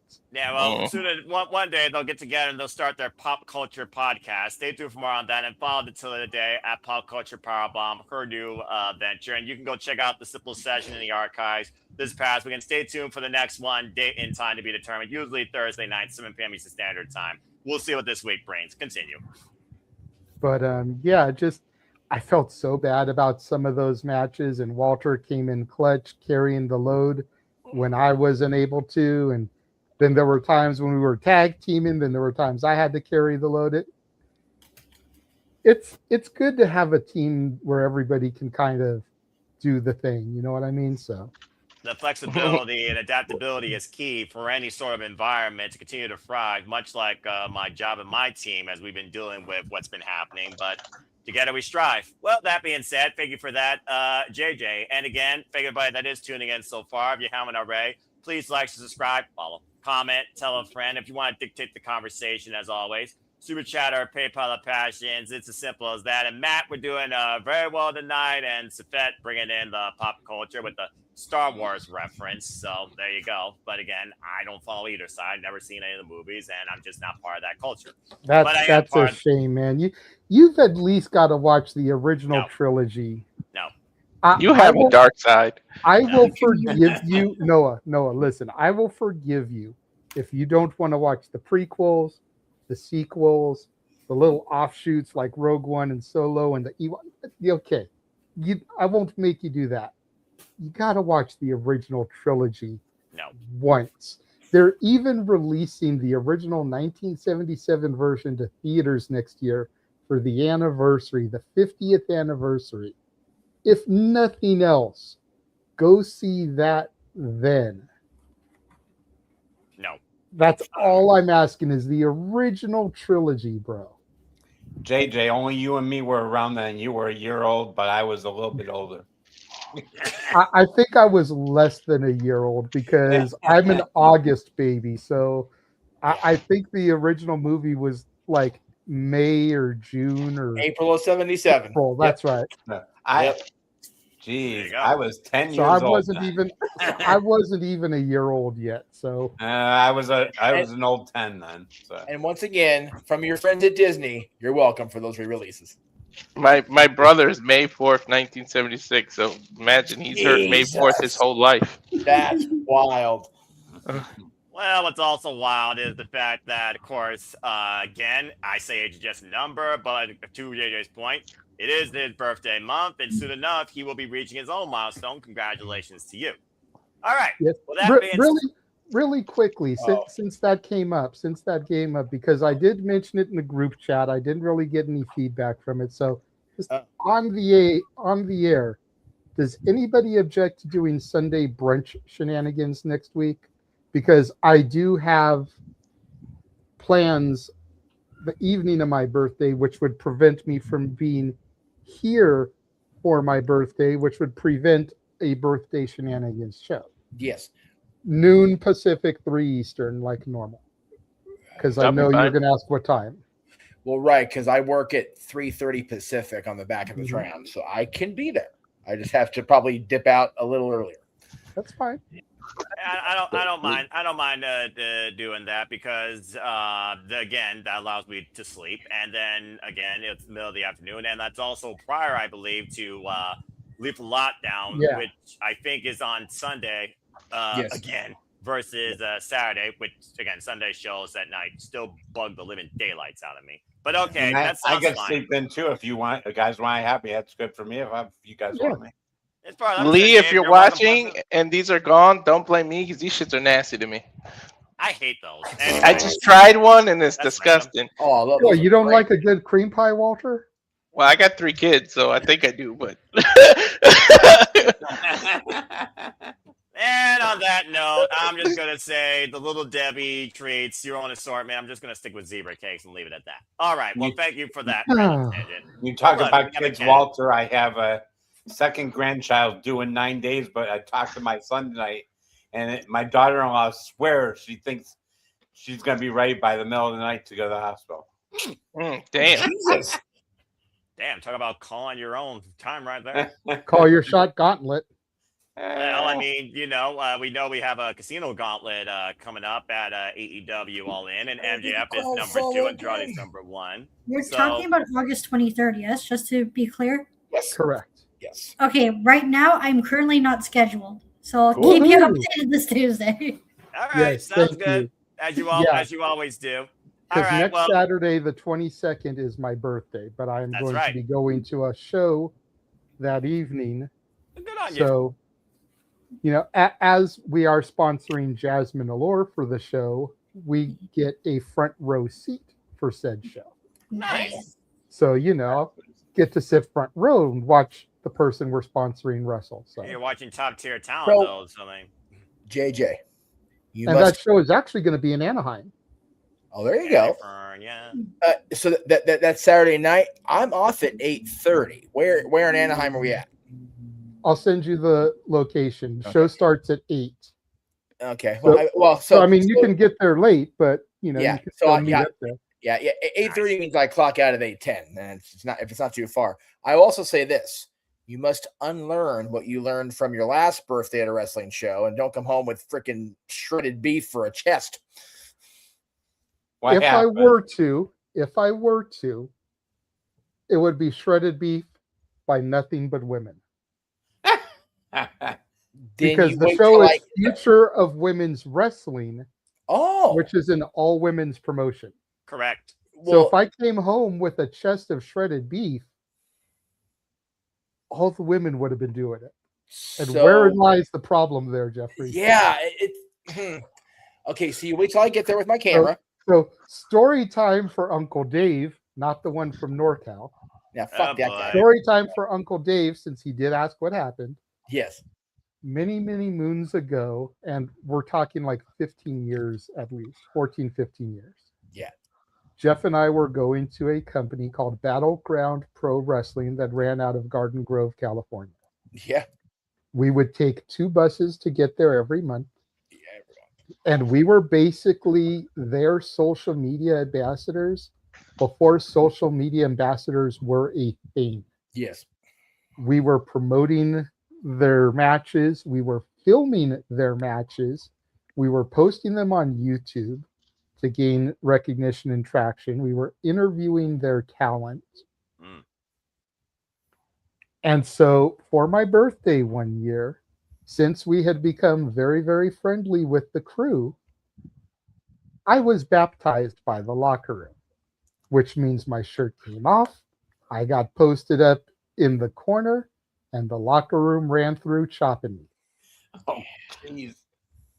Each person took their turn on me, and I will never say an ill thing about any of these guys or girls, because Ruby Reyes was one of them, because every single one of them, knowing I was not a worker, if I said, give me a second, they gave me a second to get a couple of breaths, kind of get myself together before they took their turn on me.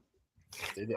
Every single one of them was willing to give me that if I needed it, and I only needed it once or twice with the entire locker room. Yeah. There were even 2 guys. Back then, they were called the Suburban Commandos. Now they wrestle as the Stoner Brothers, a play off the Steiner Brothers, Yes. who were known for straight up and down chops. And if you flinched, they then gave you 2 for flinching. Yep.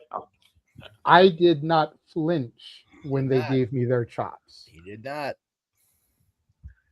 So you'll see I have an image somewhere. I'll try to find it while we're on the air and upload it. But you'll see my chest is red as hell, like right here.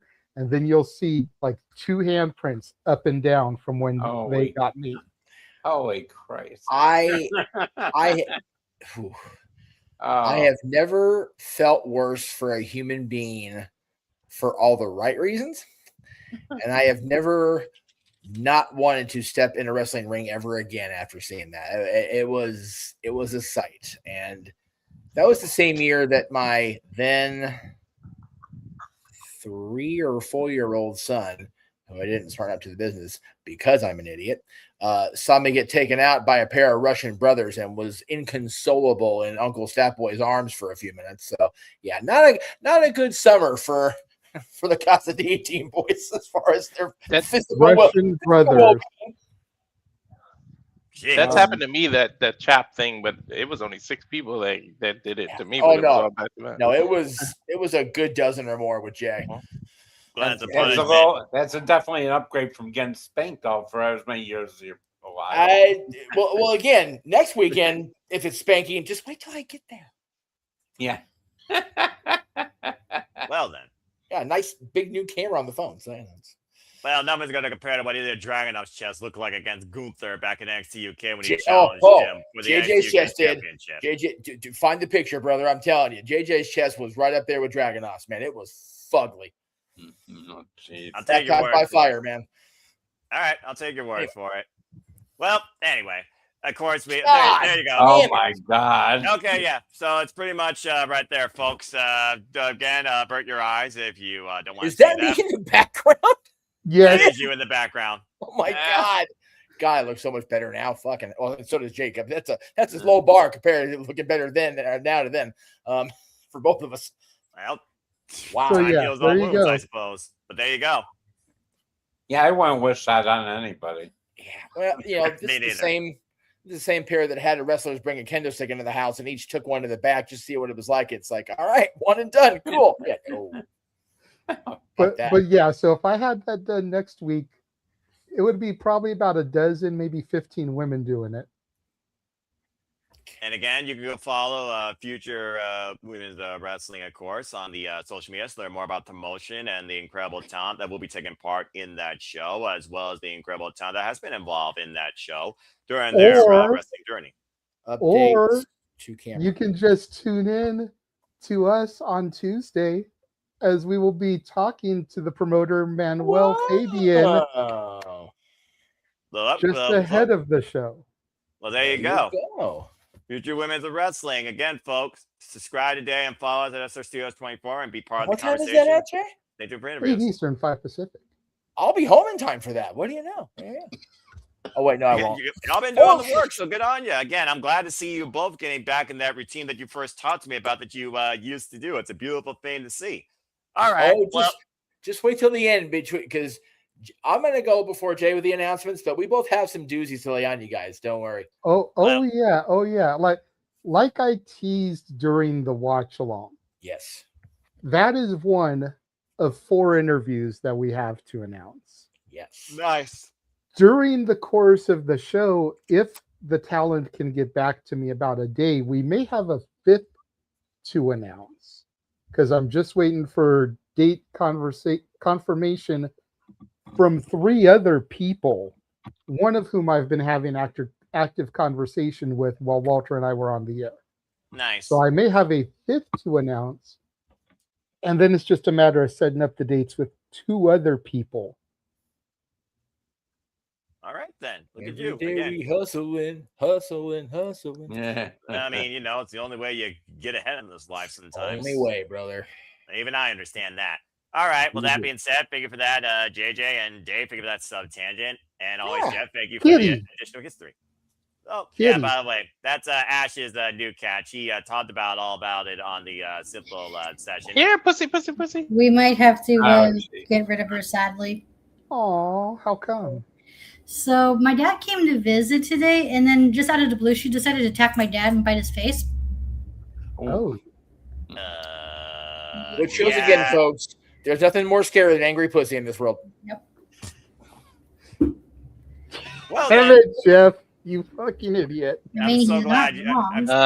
Sam Stackhouse. And KJ also just like that I said, now when you guys grant us the interview, you'll have Well, the gold. anyway, thank you for that, JJ, for taking the line. Superman approve. All right, before we get to Emmanuel's super chat, there might be a conversation in itself. Ash, you've been hoping to paint the town orange, as I was talking about earlier, so I'm gonna put you on the spot real quick. Hold on, let me get the doll. Let me get the doll. All right, we hurry. go. You're right. Oh, Just gotta visual get that aids. doll. Here we go. Okay. Visual aids. Show Look and at- tell with Ash. She is Show and straight tell. running, y'all. Show and Like- tell with Ash. And I again, can't run folks, like that anymore. It's slow motion for me. I never was able to run like that. I can't run, but I can walk halfway across the city if need be. I've walked through tundras just to get my taxes done or If have anyone's my chasing job me, I still. can run. Anyway, that being said, again, stay tuned, folks. The men's brand judgment bad for wrestling. We'll be covering the G1 Climax Finals match some point later this Sunday. I probably will be like 3, if not like 6 p.m. Standard Time. But I mean, I don't have to even ask you, Ash, who you're hoping to see win, so I don't even have to put you on the spot. We're gonna paint the town orange, motherfuckers. Freaking young punk.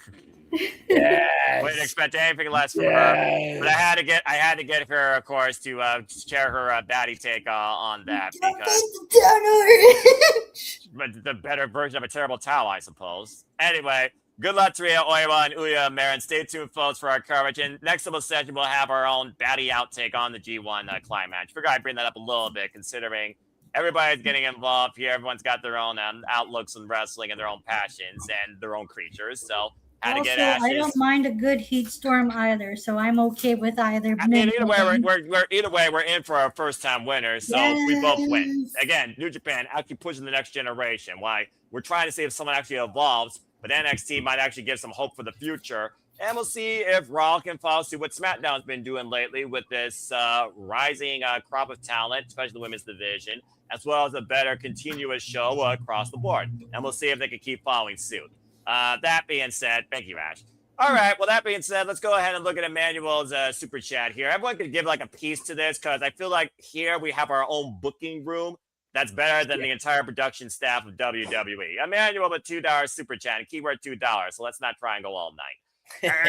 Garnett, your dream commentators in a 4-hour show. So AEW pay-per-view. Okay, so let's see here. Good evening, my board. Let's go ahead and put down now what we're going to produce for the show. So, of course, the voices here. I mean, thinking about current voices today, it's hard to argue, of course, what Michael Cole has brought forward and trying to connect every audience, both casual and hardcore. But I think about voices of wrestling that also captivate with an energy unlike any other.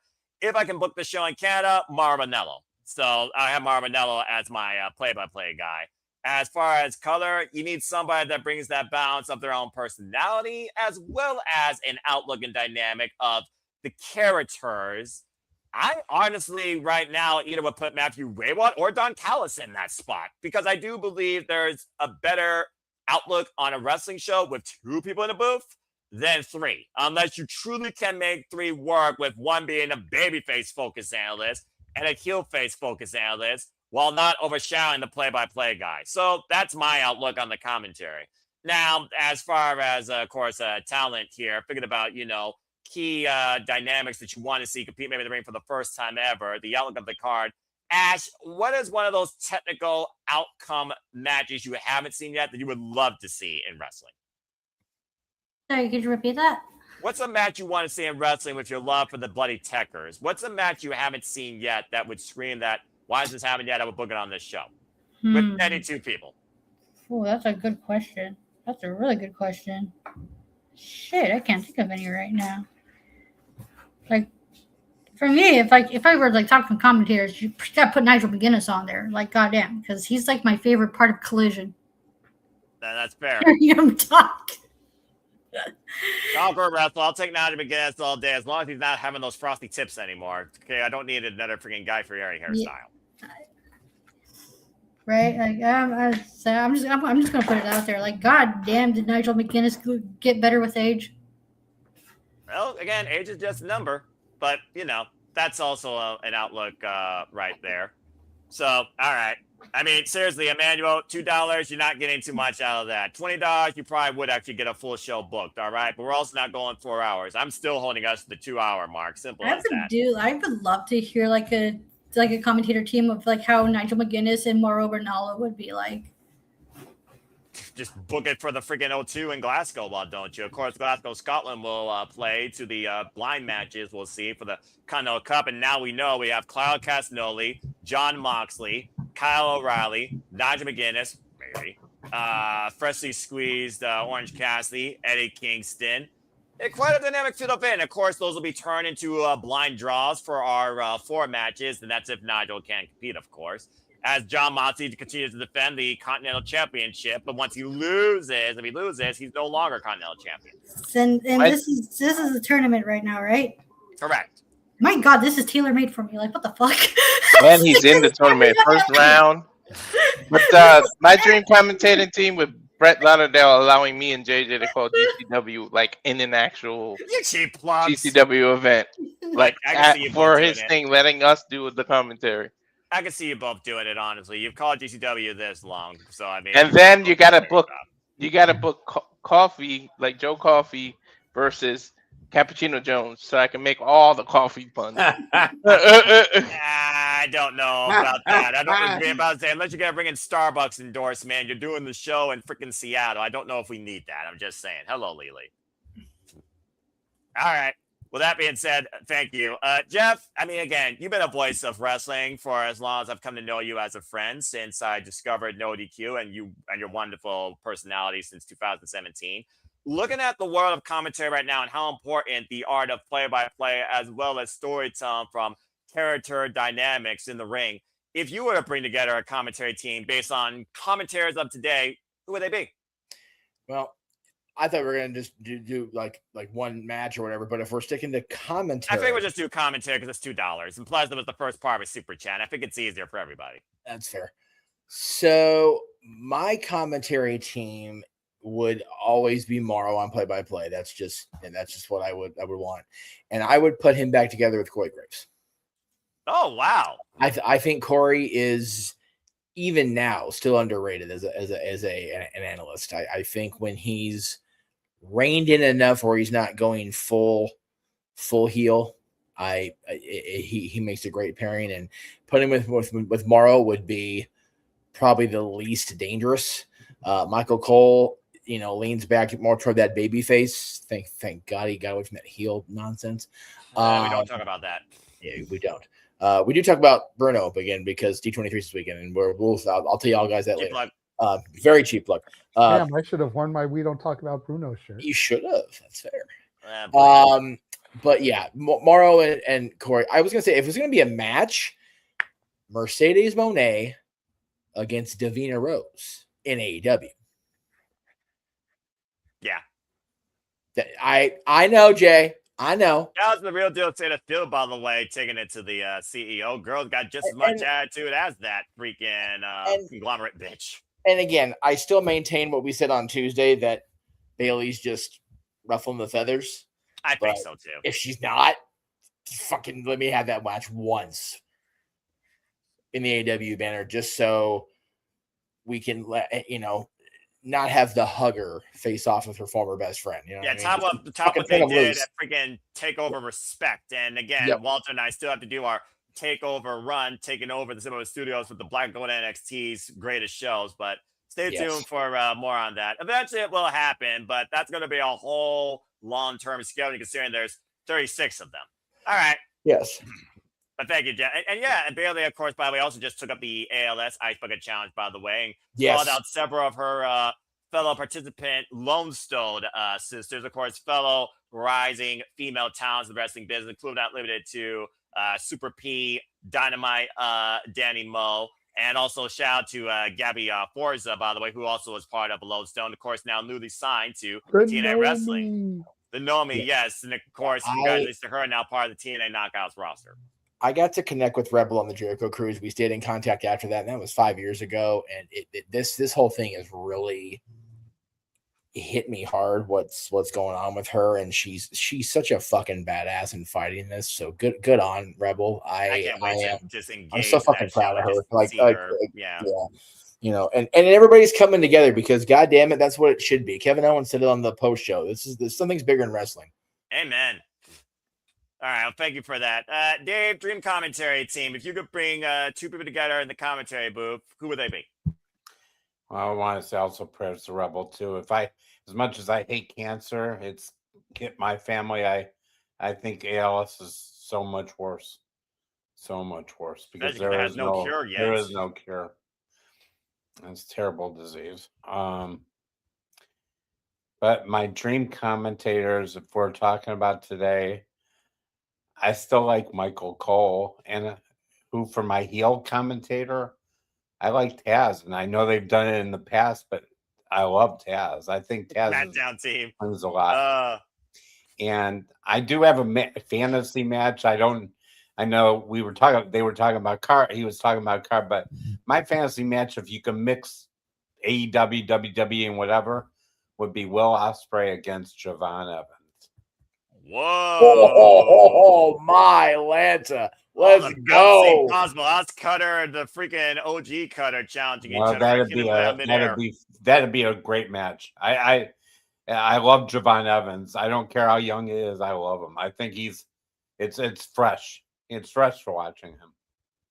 That's fair, and I respect that, especially considering, again, Will Ospreay wants to be the ace of the next generation. Javon Evans, the youngest to possibly be the guy of the next generation. Appreciate that. Thank you. All right, that's JJ as it can. He probably has a point to add to that. We'll let JJ speak next. JJ, go ahead, and then your dream commentary team and maybe a dream matchup. Yeah, I was going to say, can I just tweak that match just a smidge, Dave, and make it Ospreay and Fletcher versus Evans and Slater? Ooh, that'd be sweet. If Fletcher and Ospreay were ever to come back together, good Lord. Well, that's why it's a dream match, goddammit. Yeah, and yeah. No ladders, just tag match. Just let them do their thing. But, don't be any gimmicks. They don't need a ladder. Man. Oh man, yes. But for my dream match, one is technically out right now, but we know she will be coming back at some point. But give me Megan Bayne and Bianca Belair. Oh, interesting dynamic there. I mean, again, that's a whole lot of powerful women right there. Goddamn. Well, now you know why I asked for it, Ash. You know exactly why I asked for it. I mean, again, Megan Bayne is a literal stallion of this business, and I love what her and Lena Cross do as Divine Dominion. I can't wait for these birds to fight against them in the UK. I mean, I'd prefer to see Megan and Beth Copeland. Yeah. But she's retired, so you know. Yeah, she actually is retired. But my commentary team, and this has to be current commentators. I would say, I mean, it's Dream. Like, go wild. Dream. Give me Mike Tenay and CM Punk. Ooh, that's a shout. The voice of TNA, and of course CM Punk. As long as he doesn't have the Diet Soda spilled, seems untouchable on the microphone. I mean, you think about that little bit of time when Punk was on commentary there. Yeah. He fucking owned the booth. He did. And Tenay is the professor. Tenay is definitely. You put the professor with the straight edge savior and all of the knowledge that Punk has. I just think it would be gold. Dude, I almost I would never take Don West away from that pairing in TNA, but man, Punk on those TNA calls, if he wasn't, getting freaking cheese grated by Raven in the Gathering. If he wasn't busy getting his ass handed to him, what it was. But in fairness, I don't think Punk was at that level no. To where he would have been that good. When he did it during the SES days, yes, perfect timing. Well, even after that. Yeah, because Punk that was on commentary was injured right before he joined or created the new Nexus, and right before we went into that 2011 freaking launch pad for him. So he was very much, I'm hurt and I can't do what I need to do or I want to do. I'm going to show these motherfuckers I can still do this better than anybody, which was part of the Pipe Bomb promo. Yeah, dude. And he was ready. He was ready to have that mic turn on and like, all right, let's go. So yeah, that CM Punk and Mike Tenay, fuck yeah, dude. Can I comment on that real quick? Saying like CM Punk's commentary work on NXT season 3, so underrated. So underrated. I will be say fair- this: NXT season 3 in its entirety is underrated because oh my god, as bad as that show was, there was some hidden gems on that show. No, now yeah. you're just talking about the wrestlers either. No, NXT when it was still a competition show, you've gotta weed through the caca, but some of it's really good. I endured everything about that, and I can attest to the hidden gems that did come out of that. When it That came was to the Fat Boys mentor NXT. competitor dynamic. Oy vey. And I only say that because it was more like a reality competition. It was a reality competition. And There's a anybody reason that why it's knows referred to Fat as Boy, Game Show NXT. if anybody knows Stat Boy, they know how much he loved his reality shows. Yeah. That's why that was Stat Boy's NXT. Not really, but I'm just making a joke because we I know get it. your NXT and my NXT. That was his NXT. I get it. Fucking Walter, we don't need to ask you why that comment is there. Lola and Naomi and Nikita Lyons. We know exactly why you want that triple threat. Freaking mine in the gutters. As Walter's the only one left, but let the chat speak And for that's- itself. Yeah. That's not We don't really need to a ask. dream We match know because why. that can actually happen. It can. A dream match is something that probably won't happen because of cross promotions and shit. It's matches I dream about at night. Okay. Fair enough. Fair enough. Everywhere. And you'll probably be dreaming about that one on the couch tonight because Lee's in the chat. So And now he's dreaming. Freaking idiot. All right. Well, anyway, thank you for that little sub-tangent, Emmanuel.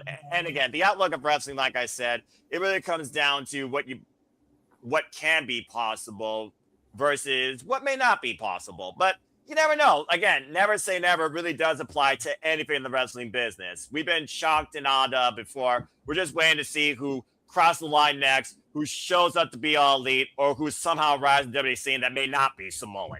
Unlike Zula Fatu, who crushed Grayson Waller. So fucking happy for Zilla. He Took was it long one of the enough. Ottawa boys that was not supposed to make it. Took it long enough. Damn, the damn guy was sitting in my section at freaking SummerSlam in 2024. Fuck right he was. And when I was at Backlash in May, that's all the talk was. Zilla was in Tampa. Zilla was in Tampa. Me, Yep. Gino, and Matthew were saying, "Is he showing tonight? Is he showing?" I finally did. all I'm gonna say is Nostradamus over here. Yeah. Because anybody that was in Monday night's post Raw space, which I'm not sure if you were, Ash, you're probably the only one that would have been. I sadly was not. Okay. They were joking about, oh, and thank you for not mentioning Zilla Fatu to Dylan, who, not your Dylan, who is a guy who loves bringing up, oh, do you think so-and-so is going to debut soon? When is this person going to leave? Contracts, blah, blah, blah. And so I grabbed the microphone. And I was like, all right, well, since you're thanking him for not bringing up Zilla, I'm going to bring him up real quick because he just lost the Crown Jewel title. He did. You've got Grayson Waller and Mike Santana about to go fighting each other. Cruz, Montana, whatever. Yeah, Mike about the same. Santana about to go fighting each other. Both need the victory. Grayson just came back down to NXT. If you want him to be taken seriously, he needs the win.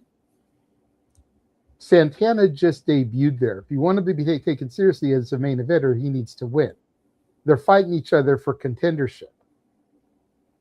I was like, so what are the odds that Zilla comes in here and screws Santana? Because they've got history going back to House of Glory. Yeah. What happens? Zilla comes in, Super Samoan drop onto Santana, match gets thrown out. I'm like, So, JJ. thank you. So JJ, you had them thanking you or not thanking you, and what you could say was, "You're welcome." What can I say except you're welcome? Non-copyright. But anyway, Silva 2 is finally in the WWE after so many people talked about what if, when, and he didn't have to show up in a freaking hoodie. He just came out blasting freaking Santana and Waller, and screw that main event. Someone tells me we're going to be in for a fatal 4-way probably for the NXT Championship now. When Red told him good luck, Uh-huh. Karrion Kross style, TikTok. Right? Accurate. Yes. Is it Monday? Is it Tuesday? Is it Wednesday? Is it Friday? Yep. When is it? Because it is coming. Tuesday night. It was And Tuesday there night. he was. The And then Tuesday again- Night Delight, Zilla Fatu, baby. And again, Jay, if y'all want to stop bitching about the bloodline, y'all need to ship them off to China where there's birth control and parenting control. Because as long as they keep fucking, we're going to keep having a bloodline. All right? I'm just saying. And the fact that twins run in their damn family. I'm saying. Well, I still think they're also teasing Enzo too, because for the last like 3 weeks, Wilder keeps calling the damn locker room soft. The fact that he keeps using that word over and over again. So I hope for Cass's sake that Enzo does show up, because right now, man, people are farting in church on Cass, man. It is All he's not doing is happening. attacking mid-Carter. That's all he's doing. It is He's so... not just attacking mid-carders, he's attacking small guys. And He's not even going after the problem big with guy that is, mid-carders. on the left there, this is not Brock Lesnar in 2002. This is somebody coming back. Like, Well, it's again, like you're right, though, Jeff. It's a fart in the wind right now because and again, he it's needs to another, be with Cass. it's another problematic storyline thread on Monday Night Raw. Yeah, again, the problems on Raw become the solutions at SmackDown. When one show thrives, the other one freaking just sputters along. And now we got the opposite effect here between Kevin Owens, CM Punk, Randy Orton, Cody Rhodes, the women's division, all three tiers for the championships. Even the mid-card 6-woman feud with Tam Paxley now part of the SmackDown brand, with Charlotte against Jade and her baddies. Ooh, I got another dream match. Ooh, okay.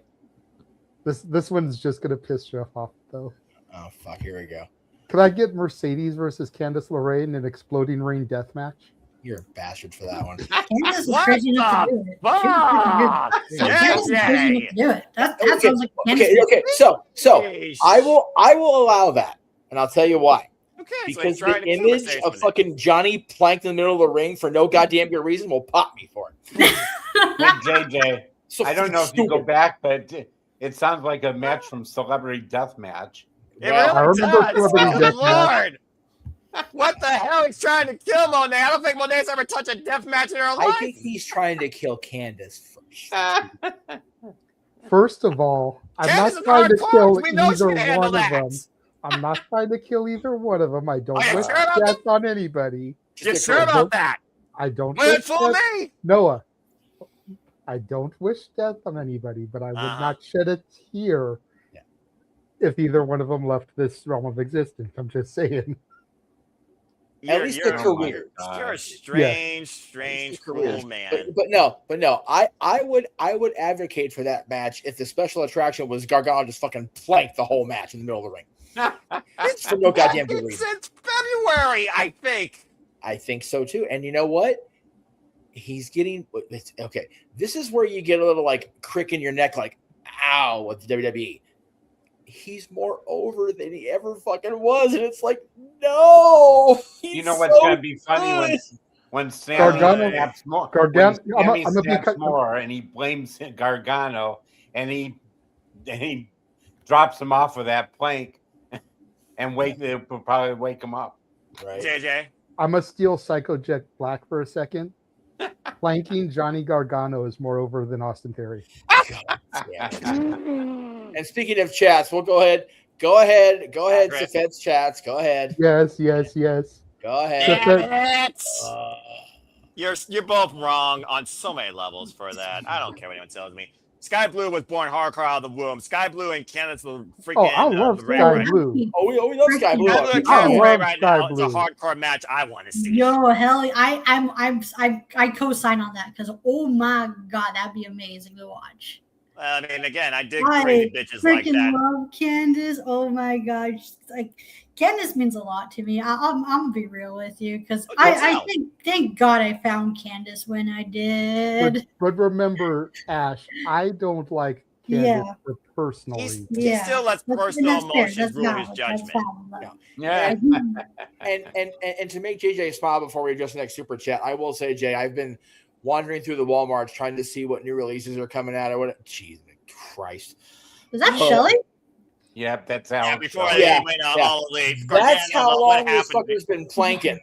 Alex Shelley was still a WWE employee. Anyway, As were the new Joe Gacy was still a WWE employee.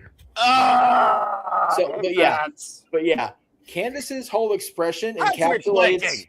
Yeah, Candace's whole expression encapsulates two things. One, what I think about Johnny Gargano planking all these months, and what JJ feels about Candace. So there you go. Right.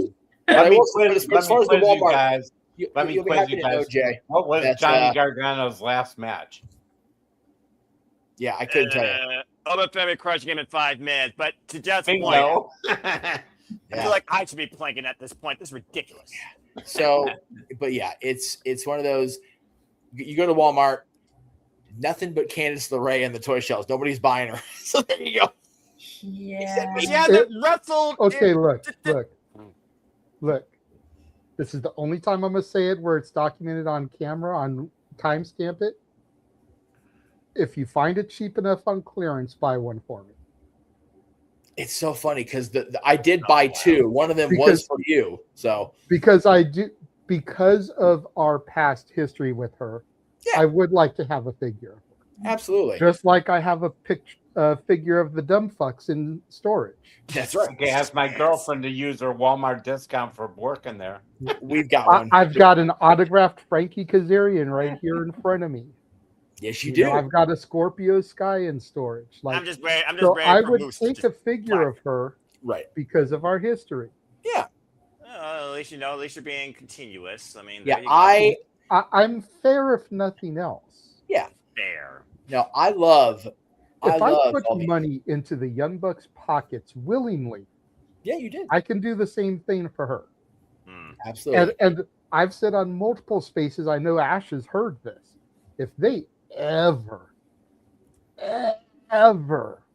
release action figures of them in those Sergeant Pepper outfits from All In a couple of years ago, I'm buying multiples. Well, sure. Because I'm keeping one of each in the box. I'm opening one of each. I'm sending my dad one of each because he's a huge Beatles fan. He's the reason I'm a Beatles fan. I am buying multiples of those. Shit, we'll send Riff one. The ship then sailed on that. About to say, the biggest Beatles fan in No DQ, so you got to No DQ. If you haven't already, subscribe today to Aaron Ripp's YouTube channel. But yeah, Which I mean, we're again, broadcasting on, as well as the X account for Aaron Ripp. and again, if you haven't already, Thank you for that, subscribe, give it a thumbs up. Simple as that. But again, bottom line, Gargano, you got to find the freaking curve in your spine again and remind us why you're Johnny Wrestling some point in the future. I'm just saying. He will. I'm hopeful. I mean, again, Ciampa, his shadow knows his story, and we see what Ciampa is doing, having the time of his life. Crazy psychopath. That being said, this has been a wild time, and I think we're getting close to what I'm going to call the freaking deadline. So with that in mind, I'm going to go ahead and run our trailer one more time, and when we return, we will get ready to conclude and bid y'all fine adieu as the shenanigans continue. Stay tuned. And now for a taste of things to come.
Hello, everybody. This is Joseph Sawyer, formerly known as Joe Gacy, and you're watching Simply Reliable Studios. The champ is there. Ba-bump, ba-bump. The champ is there. Indeed. Thank you to Joseph Sawyer again for his time and for that ringing endorsement. Now the new, of course, GCW champion. And as always, the trailer shows here at the Simply Reliable Studios, we truly encompass, embrace, celebrate, pontificate, analyze, criticize, react to all the wrestling. And welcome back in here to say Shenanigans as we get ready to wrap up and approach our conclusion. Again, I've been the host for this evening's freelance conversation of fuckery, but it's actually been quite enjoying with the regular wrestling JJ Williams, Jeff Meacham, Dave Scheffler, our Canadian friend Ash, and Mr. Reliable Walter Cruz. All right, so before we get the F out of here, let's go ahead and tell people how they can find us before they bid them on find I do. But before that, I did notice Emmanuel bring in another super chat of miscellaneous demeanor. So I think it's only fitting that I let Mr. Employee address this one personally. Jeff? You wrong for that. You wrong for that. Did Simba sing to the gods for his father's death? No. Did you not watch that scene? Dude, anybody in this room that's a father now or even has somebody in a father-like figure too, I defy you to watch that post-Stampede scene and not have your guts torn out. Accurate. I can even attest That's to that. how our hearts get fucked up, JJ. That is unacceptable amounts of tragedy for that. You poor wonder boy. why we all grew fucked up. We had to witness Mufasa die, Bambi die. Disney fucked us all up with it when we were little. Somebody always dies. You know, and again, I can't defend the company on that because you go back and look at these movies retroactively, they either fucked us up with sadness and trauma or there was some twisted shit going on. You go ahead. If you are a fan of horrific scene, and you know what? I thought about that as you said that, and you're not wrong. He did speak into existence. He was a little boy. He didn't know better, and he almost got eaten by hyenas right after he sang that damn song because he was trying to ditch the bird. So yeah, it is what it is. Fucking Zazu. Hey, you know what? If you were trying to run away from Mr. Bean, you do anything you could. All right, just throwing that shit out there. Mr. Bean's a fucking crazy person. If you don't know, you're too young for the room. Well, again, we all once was young and stupid. Now, whether or That's not we're right. still blank and stupid, that remains to be seen. Our own judgment calls. But that being said, thank you, Jeff. Also, Emmanuel, you're wrong also for that too. Even I was once a wee lad. Literally, I freaking showed my heart out to that, even though my heart mostly is closed in black. Speaking of Black Heart, shout out to Julio Hart. Tremendous run in the Stardom 5-star Grand Prix. 8 points overall, 4 wins, 1 loss. Got her last win via submission with the Heartless submission hold. I love the fact that AEW really allows their talent to explore themselves as wrestlers and characters with their partners with these excursion calls and the likes of Pro Wrestling Eve, where Sky Blue looks to go hardcore and looks for a title there in August. Stay tuned for more on that, Eve vs. the World, right here on YouTube and Pro Wrestling Eve. And Julia Hart right now has been on excursion through Stardom's grand tournament of the year. Tremendous run. Well, that being said, this also has been a great run of a random call. Truly goes to show you can bring a wrestling conversation out of nothing. Let's go ahead and get the F out of here because there you go. Thank you, JJ. Let's go ahead and get the F out of here because I'm tired as F and I got more important things to think about outside New Japan Pro Wrestling, including church in the morning. Thank you all so much. Dave, been a pleasure. Glad you were part of the Shenanigans. I hope that it's not your only time. You're welcome here as far as I'm concerned, whether I'm host and whether JJ is moderating. Birdman, tell where the people can find you.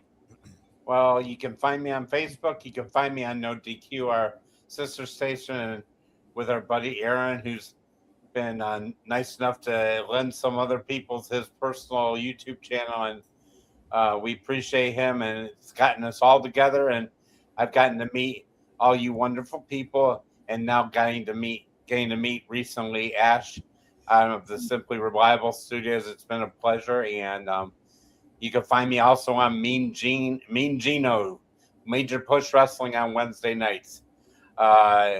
He does a great job. He's building a good station with his show, and again, I appreciate you guys having me and getting to test out my new little system here with my new MacBook, and at least it worked. And there's no virtue, as they say on No DQ, no virtue awards tonight. Yeah, you were working 100% proficiently, so congratulations and shout out to our friend Papadino at the Papadino Network. Subscribe today, Papadino 0017, where he brings the major push in and out wrestling to Rocket League or brings his own breakdown on prediction leagues with me. Cheers, brother. And again, congrats on the engagement. Thank you, Dave. All right, Ash. Again, we're not calling the G1 Climax Finals together, but we will offer our own Batty outtake on the next simple session. I'm looking forward to that and challenging your Monopoly knowledge. But outside of that, where can people find you in and out of the spaces and what you've been up to? You can find me on X, the app formerly known as Twitter, at ShadowBadAsh. Sometimes in the spaces. Like, I'm not always in the spaces, but I'm actually starting to talk a lot more in the spaces. So you can catch me there. And subscribe to my YouTube channel at Batty for Wrestling. Don't be a dickhead. Dickhead. All right. Thank you so much for that. I look forward to our next conversation. All right. Walter, again, congratulations on your milestone, but I am going to read last rites to you and to Mrs. Liver. But go ahead still, though. You got one milestone done. Time to work on the next one. Where can people find and engage with you? Find me on YouTube at Rage of Wrestling, on the Instagram at walter.cruz.940, and on the X, where we also stream those watch-alongs, but not all of them, which is why you should subscribe to the YouTube channel. But it's at Walter Alex Cruz. That's simple enough. And again, Tim Nueves probably need to update that graphic as she is the NWA World Women's Champion. Get it, got it, win.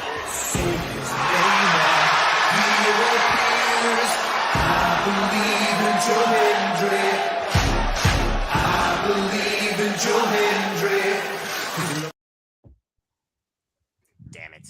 Every week. Every effing week, you sons of bitches. I'm going to You guys deduct 10 minutes. I'm this close to cutting myself off this feed. I didn't do that. Do it. He said he was going to reboot. Yeah, he said he got a reboot. Anyway, you're lucky I'm going to stay around at least for the conclusion. That being said, JJ, while you push that button, I'm sure, let's go ahead and plug Jeff first and foremost, your brother in crime in the wrestling business who works in the magical place on the planet, controversial or not. Jeff, always a pleasure. It's really great engaging with you, whether it's 2, 6, 4, or 5 people at a time. What you been up to and where can people find you? Well, I have the announcements I was going to make. I'm going to go ahead and do those now. I'm going to share a screen because nobody in here has been told about these. So we're going to go ahead and just do them real quick here as best we can, one at a time. Okay. So beginning in January, the Jeff Meacham Network is back under production, folks. Fridays, Meech at the Movies will be a thing. As I've told a few of you, JJ and Aaron have compiled a list from me over the years of movies I haven't seen, and they go, why? So we're going to go see those movies. So, and we're going to review them, a la in the vein of Renegades reviews with my own personal spin, if you will. That'll be Meet You the Movies on Fridays coming up, beginning the first Friday I'm available, because New Year's Day, I'll probably be at the House of Mouse, if we're going to be honest. These will not necessarily be live. Let me keep that in mind also. Mondays in January, beginning that first Monday of January, which is January 4th, we're going to have another show that's going to be on the Jeff Meacham Network that I've been wanting to try. I finally got to move out doing my own thing, and I'm cooking a lot.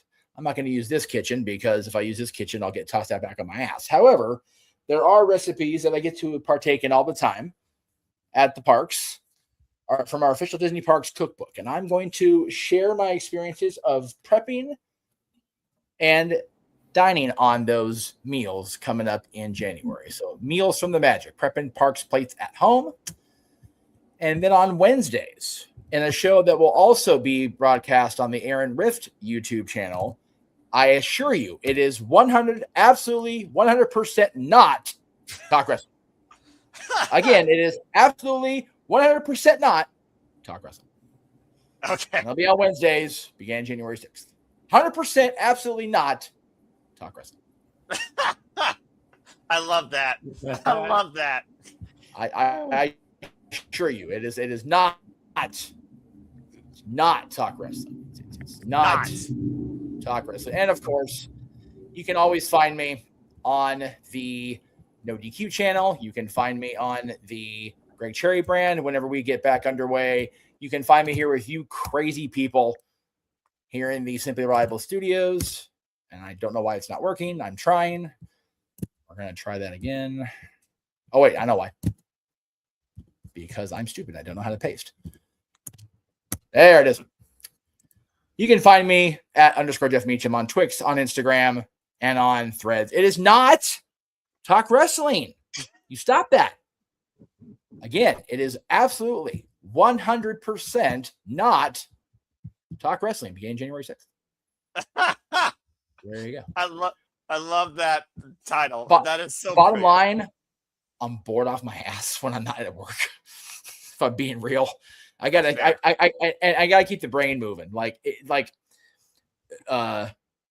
Mine again, I'm having it right now. Words fail me as I get older, and it's very much hereditary in my family. So I got to keep myself engaged. Stuff like that will keep me engaged, and be on the NoDQ review when I get to be on there, which won't be for a couple weeks. And Greg Cherry projects whenever those take place. But I want to be able to do my own thing again too. So completely different what I've ever done. I've never done my own movie reviews, and Lord knows, with all the acquisitions this company's made over the years, I have some movies I can look into that I've never seen. And the cooking stuff, JJ knows how good a cook I am. I'm more likely to burn a house or a couch down than I am to actually prepare something proper. So, but we'll try it, by God, and it'll be fun because I'm using our own Disney recipes. So there you go. Catch all that on the Jeff Meacham Network beginning in the first week of the year. Jeff, you want to hear something funny since you mentioned copy and paste? Always. Well, back when I started in the call center I work at now. I was working in claims. I'd never worked in a call center before. I was a bank teller. And so I didn't much, So when I worked in the call center, I had 30 systems to work with. And I kept saying, how do you go faster? Somebody said, well, copy and paste that. You know what I said to them? I said, what the hell is that? Oh, wow. I had every 20-something in the whole department laughing at me for that one comment. Hey, Dave, if JJ's favorite, if one of my favorites, Roddy Piper, taught us anything, it's old school is cool, brother. And you fucking stick to it. You learn as you go in this day and life. But also, Jeff, as you're learning more about what you're capable of outside work, more power to you. And again, I have nothing against people having trouble with words. There's a reason why I say words are hard. Get the shirt, shopEminentCaitlin.com. Because my mom also struggles with her words, and she's a stroke survivor, but she still does the best that she can. And again, going back to Rebel, ALS affects not only your spinal cord, it affects your nervous system as well, which also affects speech and recognition. So again, to Rebel that's championing this fight for a cure for others, where there may not be necessarily a cure for her, but damn it, she's going to do whatever she can to campaign for this all the way to the end. God bless her. So again, all the best to you and those new ventures. Thank you. And I will say at the first of the year, if things line up, I'll have another announcement about a particular milestone anniversary coming up in October of next year. So keep that in mind. But that's just a little teaser I'm going to throw out there. Some of you have heard about this. I'm gonna share it with JJ off air because I'm going to tell y'all I'm going to share it with JJ just to be an asshole and tease. But yeah, we'll be talking more about it as the weeks and months come along. Well, again, if you can't tease your own brother in this life, who can you tease? That being said, thank you, Jeff. And from one brother to another, JJ, always a pleasure. Always happy to do this for you, even in my very semi-comatose state, where, again, you were lucky to get me to wake up on time. But always do what I got to do. And I know you always got to do what you got to do. Where can the people find and engage with you? And again, what have you been up to? I love it. Well, first things first, you can find me and all of my brethren and sisters. Yes. Unaccredited university. You can find me and all my Chase U brothers and sisters online on Instagram at the Renegade JJ Williams, YouTube Casa D18 Studios, X Casa D18 Studio, no S at the end. Just look at that fantastic group of grads and alumni. You can also follow us at the Simply Reliable Studios on the X at SR Studios 2024. Your boy has been hard at work networking. You know, as some of you know, a week ago, I was at a wrestling show for Valor Pro Wrestling. reconnected with a very old friend of ours, one Mikey O'Shea,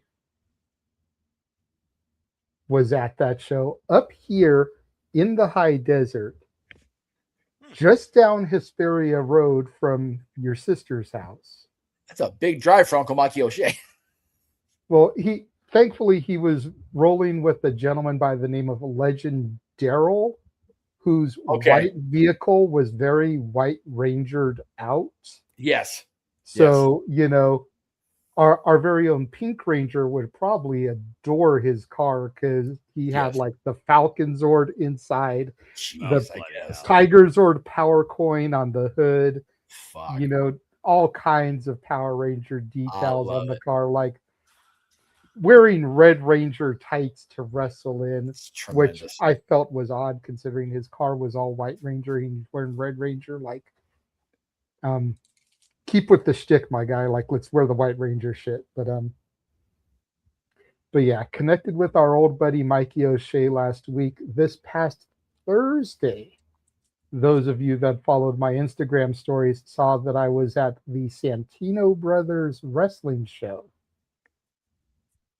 Got to connect with Mongol Santino. Got to reconnect with Pinky Santino, who has lost a ton of weight. He has. He looks tremendous. Good for him. I told him after the show, I was like, bro, if I knew you were still doing shit with these shows, I would have worn my old Nobody's shirt. Right? Jeff knows what I'm talking about. Everyone else is going to be clueless, but Pinky Santino used to run a emo stable called the Nobodies. Yes. And I was kind of an honorary member. I had, for a show, I had the pink handprint on my face like they all used to do. Yep. One of the guys actually did it to me. I was wearing the shirt. They did the handprint, the whole nine. But good seeing Pinky. Oh, Jeff dropped and re-entered. Oh. Computer's dying. Gotcha. But had to move quick. While at that show, yeah, I communicated with and networked with quite a few people. Oh, good. So, as mentioned earlier, this coming Tuesday, Manuel Fabian, the president of Future of Women's Wrestling, will be joining us for an interview. Nice. On September 1st, Tuesday, Simone Williams will be joining us for an interview. Love that. On Wednesday, September 2nd, so yes, that is back-to-back days, folks. The Pro Wrestling Symphony champion, Colby Carter, will be joining us. Very nice. On Thursday, September 10th, which will be the day before the next Santino show, referee J.C. Minray will be joining us. I'm not sure if I pronounced that right. Apologies if I did not. But we're actually going to get to talk to a zebra on the show. Love that. I also am in communication with Karma. No, not Awesome Kong Karma.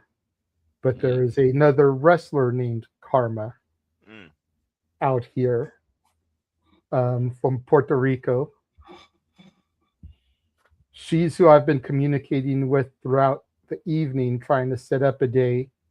She is on her way back from a show in San Diego and is going to get back to me on the date once she gets home and can check her calendar. Ash, I think you'll like Simone. She's an Aussie. Australia. I know how much you love your Aussies. That I do. Robbie Eagles, Madison Evils, the Iconics, Step to Lander. The list goes on and on. Mm-hmm. I also, thanks to a tweet that was put out by a certain individual and commented on by a good friend of ours and two-time interviewee, Ed Laredo at Ed in San Antonio, I got an email back from Mr. Brian Alvarez and we will be getting an interview with him about his new book. I am just waiting for a confirmation of date. Nice. And then I have also been communicating with the manager of a certain, let me see, how can I describe this person? I believe the best way to describe this young lady would be an undeniable diamond. And once those details get worked out, we will be having her as a guest on the show. Okay, then. So, yeah, your boy has been busy. And the work never stops, just like the wrestling business. On top of all of that, as mentioned, we will be sponsoring Top Tier Jasmine Allure this Saturday at Future of Women's Wrestling. We will be sponsoring Colby Carter's title defense at Pro Wrestling Symphony next month. So, yeah, be on the lookout for all of that. And so much more here at the Super Larva Studios at SR Studio 2024. Thank you, JJ, and thank you, everybody. And again, I hope that everyone continues to follow us here for all the shenanigans, interviews, wrestling engagements, commentary calls, and reactions. Hoping to be that one-stop, reliable source here for your open outlook on all things in the wrestling business. And shout out to Papa Gino, who's tuning in at the last minute, checking out the crew that is right now on the screen. Good to see you, Gino. Always appreciate you. And again, we always plug your channel. I'll be Push Wrestling. Again, say yeah to Papa Gino 0017. Subscribe to the Papa Gino Network today. Appreciate you, bro. All right, and I appreciate all of you. If people want to further engage with me, try if you choose. I'm Anti-Social. Find me if you can at Imposter1916 on the X and on YouTube. For I am nothing more but a simple man and a lifelong fan of. Come on, bro. Okay, I won't. Professional wrestling, damn it. And again, stay tuned for everything that's ahead this week outside of Simmons brand, Batting for Wrestling, and everyone here at the Super Studios. As I thought about before, I will be doing a retroactive watch along of the G1 Climax Finals match later today, exclusively at Simmons brand and Batting for Wrestling. Following down the next simple session, again, good luck, Ash. We will have our own Natty outtake on this year's G1 Climax, our MVP, our least favorite performer, best technical, and of course, strongest fighting spirit and overall thoughts on the winner, as well as some other stuff on our latest conversation. So stay tuned for more on that in the next session in conjunction at Bad for Wrestling, some men's brand. Date and time to be determined. As you've heard this upcoming weekend, yes, JD, I see your hand. What you got to say real quick? I just wanted to say real quick, since Gino joined the chat, I wanted to mention, go check out this past week's Major Push Wrestling. Papa Gino, Dave, myself, and our very own Nick Ferrantes made his debut on Major Push Wrestling. Check that out on Papa Gino's channel. Nice. Very nice. Cheap plug. Hopefully you didn't act too much like an idiot. All right. No. He was a good boy. Nick did great. That's a rarity. All right. Thank you, JJ. I will say this about. Oh, sorry. I was just saying, I told him that he had to be on his best behavior because Nick really wants to try to get on the review. So I told him, treat Major Push like his audition. Mm-hmm. If you want to get on the review, be on your best behavior on Major Push.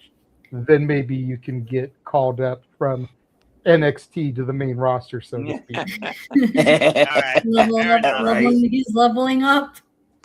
Yeah, slowly but surely. He's nowhere near the level of Bert Vixen, but that's a whole different conversation.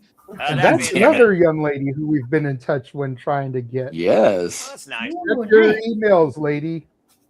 All right. Well, hey, good for her. Yeah, She's all right. busy, all right? I mean, she's traveling more than any freaking character in a Street Fighter video game. Anyway, thank you, JJ. And Nick, again, try not to act like an idiot sometimes. All right, thank you for that. And again, as I was for acting like an idiot, though. Sometimes. I can only take Idiocracy so long, and I never saw the movie either. That being said, stay tuned again for our coverage this week of TNA Lockdown. We'll see how well they use the cage or if they squander it. And stay tuned for our Death Before Dishonor as well as other watch-alongs. And that's all I got to really say for now is I want to remind and encourage you, there are no winners, no losers, no bettors. Just fans' opinions of this patch we all share. At the end of the day, support one another, respect each other, protect your mentality too, treasure your families, and just your life. Enjoy professional wrestling. It's truly as simple as that. But with that being said, thank you so much for tuning in to another edition of the Shenanigans. Hope you all enjoyed what truly was a freelance conversation. Just go to the show, you can truly make a conversation out of anything for professional wrestling. Damn it. With anybody, please like, subscribe, comment, and tell a friend. Hit the bell as video goes live on demand and the channel to the Simple Level Studios or the Aaron Riff YouTube channel. Hit the subscribe button. I show you the content, the creativity, the passion, the outlooks, and overall just the individualities are not going to let up anytime soon. What is going to let up now is I'm going to finally bid you all a fine adieu. And as far as your Super Chat manual, I'm the host. We'll save it for next week. I said 2 hours, damn it. I'm sticking to it. You already gave us 1 Super Chat. As JJ and Walter are going to start messing with the buttons. That wasn't me. Or I shoot one of you in the fucking head. Or JJ, It was not me this for time. Yeah, right. I swear, Noah, it wasn't. You sure Putting it wasn't? condom on the button wasn't me. Okay. Very funny. Very freaking funny. Wasn't me. If I had a freaking revolver right now, I would have 6 chambers loaded for freaking 4 of you. For JJ, for Jeff, for Walter, for Ash, for David, the Seminole Foster who endures this family every week. Remind you, make a positive patch in life. Have a good night. And thank you for tuning in to another rousing edition of the Saturday Shenanigans. Have a good night, folks. One of you cut the fucking feed. Arrivederci. Good night.